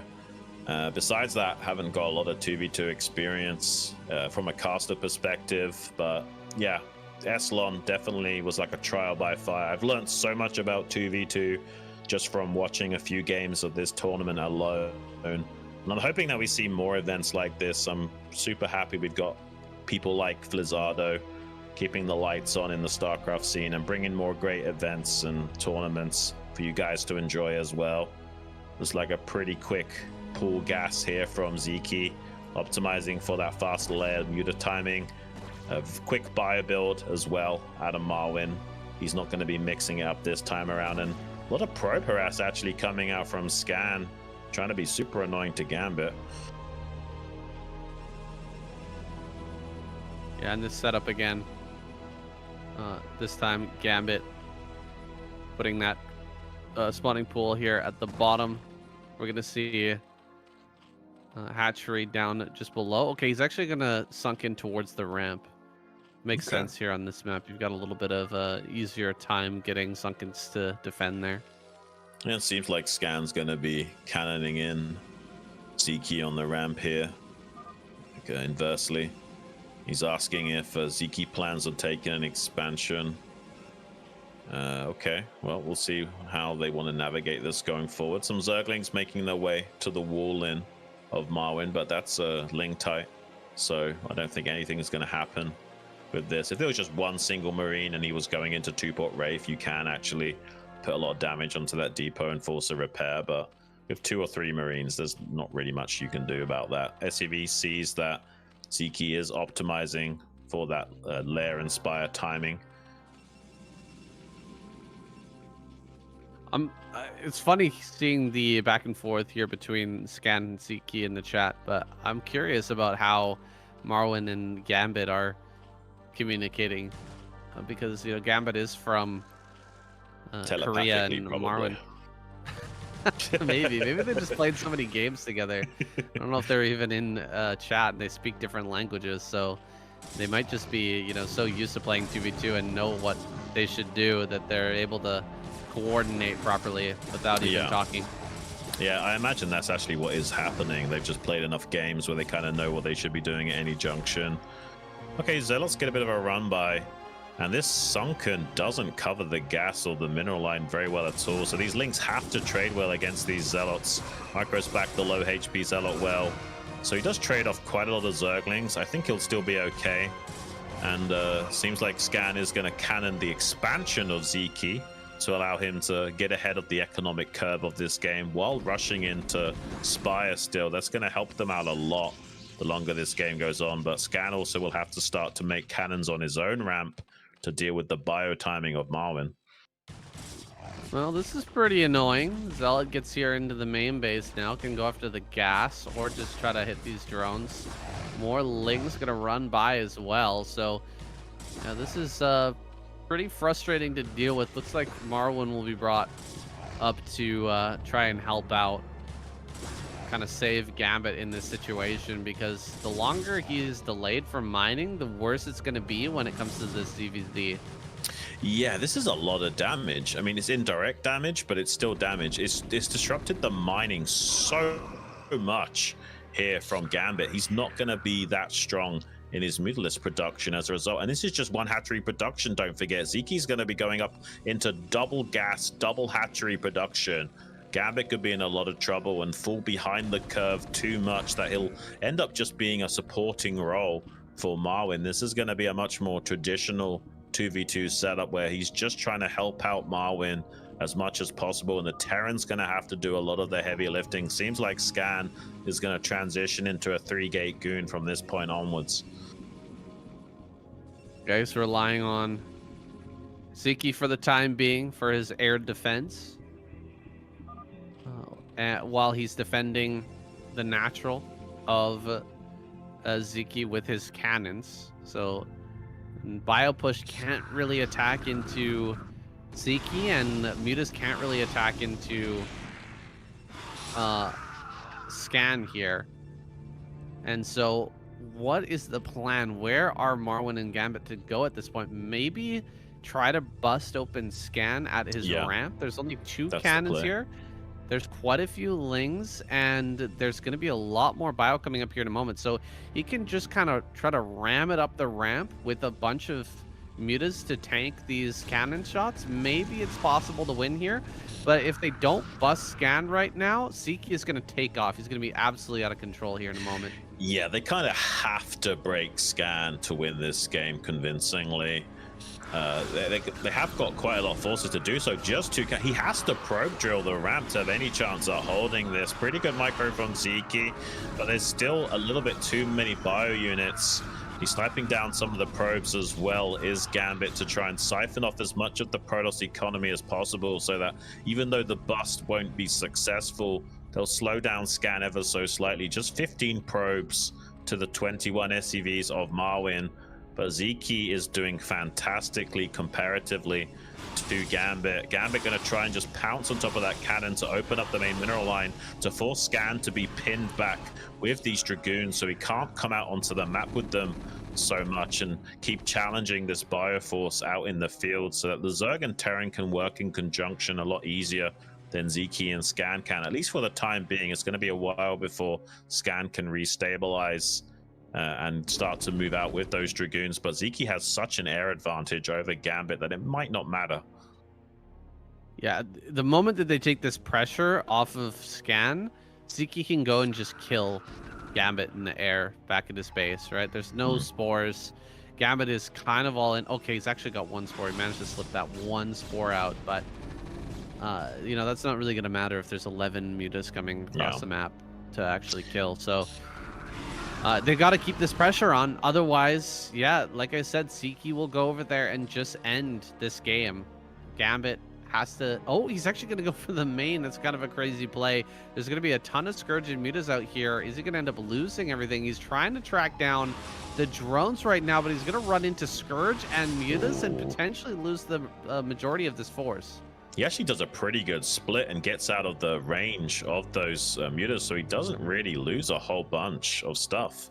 So Gambit kind of playing to his namesake and going on these little gambits to try and slow down Ziki. A lot of lost mining time there, and he gets away with most of the Mutas still living.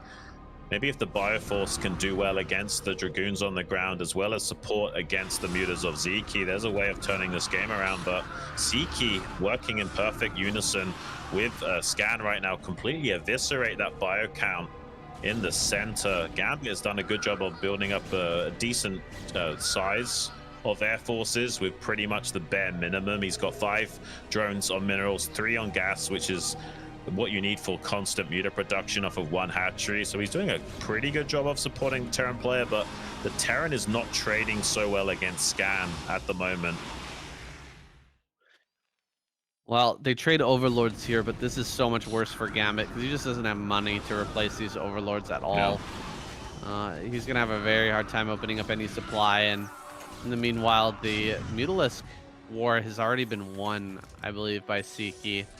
These tanks are doing pretty well. They're actually going to allow the Bioforces to fight the Dragoons a lot better. Like, you can't really dive on the tanks while the Bio are stimmed and hitting your Dragoons. Right. And you can't kite the Marines while the tanks are there, you know, shooting from range. So it's very hard to actually fight this with Dragoons, purely with Dragoons, but the Mutalisks are going to be the difference makers here. They're the ones that can spray down a bunch of Marines all at once in the front line, and they can also dive on the tanks in the back line if there's any missteps.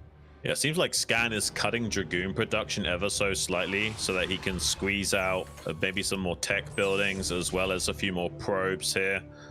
I think he's found a brief window of respite that he doesn't have to keep on too much of his production, and he can now also wrap around and go for a counterattack at the Terra Natural, try and get a cancel on that CC. Oh, I don't think he canceled. He lost all the money for that.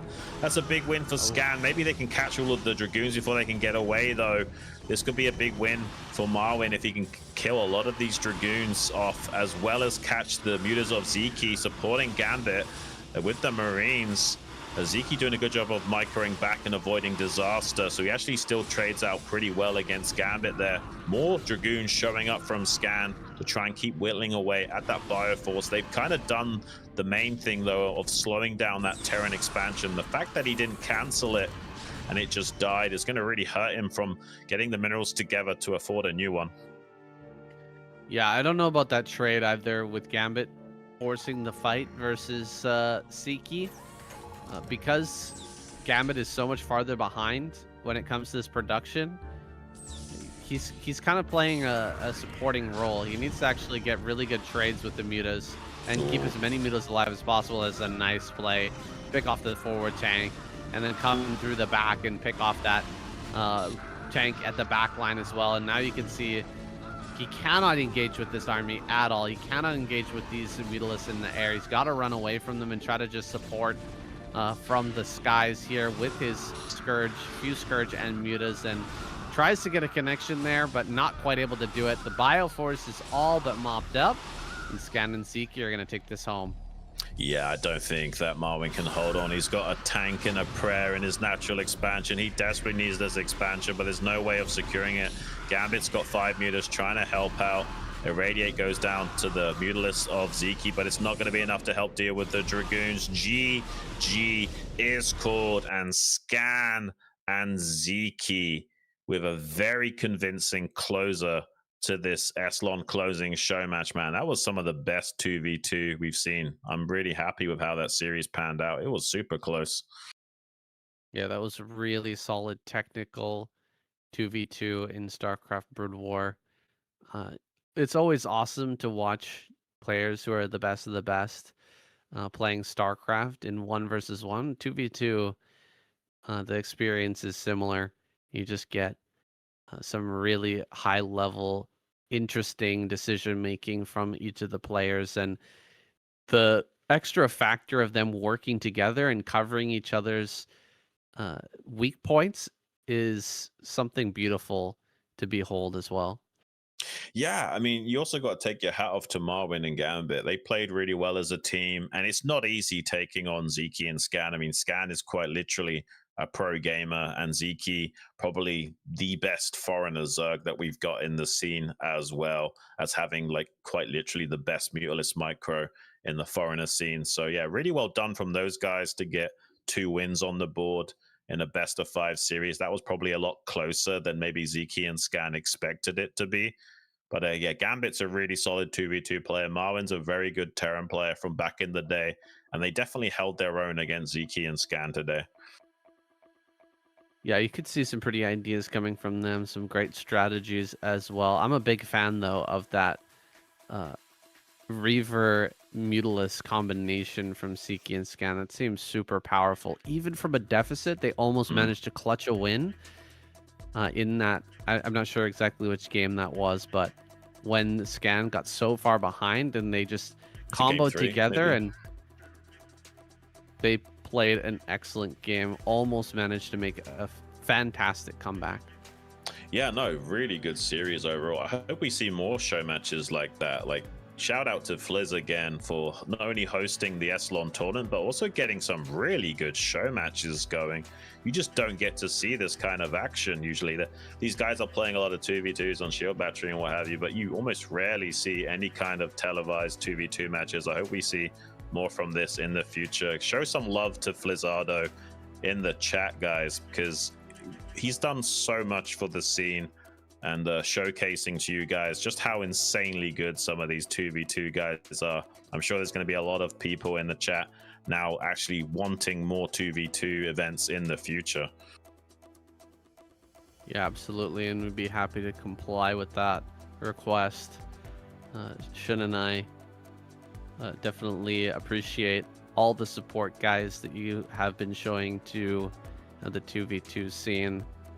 Make sure to like and subscribe wherever you're watching, and yeah, watch out for more great tournaments like this, guys. We're going to be posting on all of our different channels about where you can support and where these are going to be taking place, whether it be on my channel, whether it be on Zero's channel, or otherwise. So thanks so much for joining in today.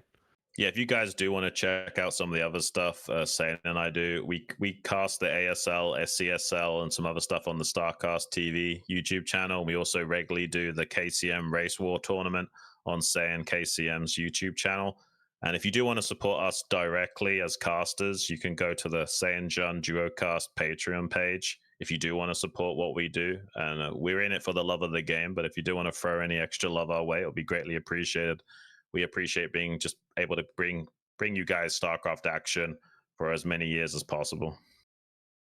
Yeah, and even if you're not able to support monetarily, definitely check out that page anyway and join as a free member, because whenever we cast, we put announcements on that page so that you guys can always find out where we're posting and where we're casting together, whether it be on this tournament or any of the others. So go on and enjoy that.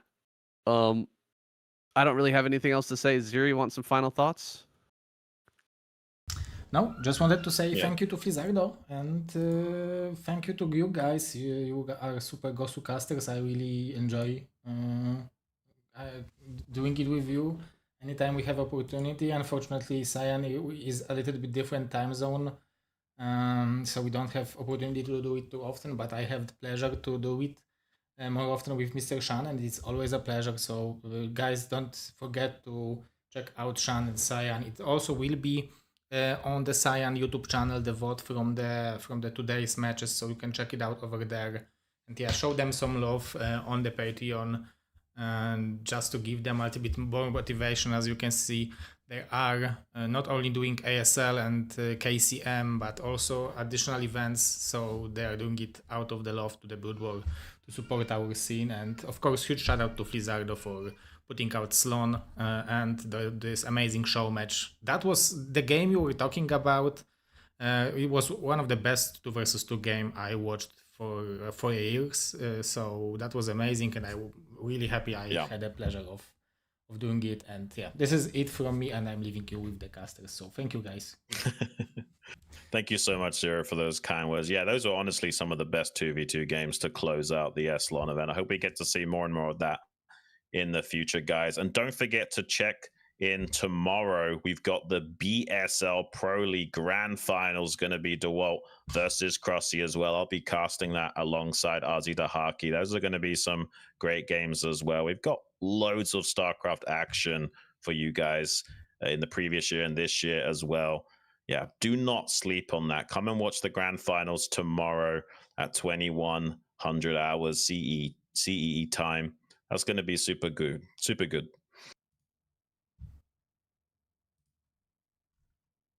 Okay.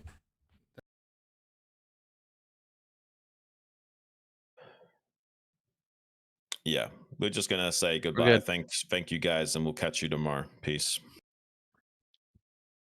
Bye, guys.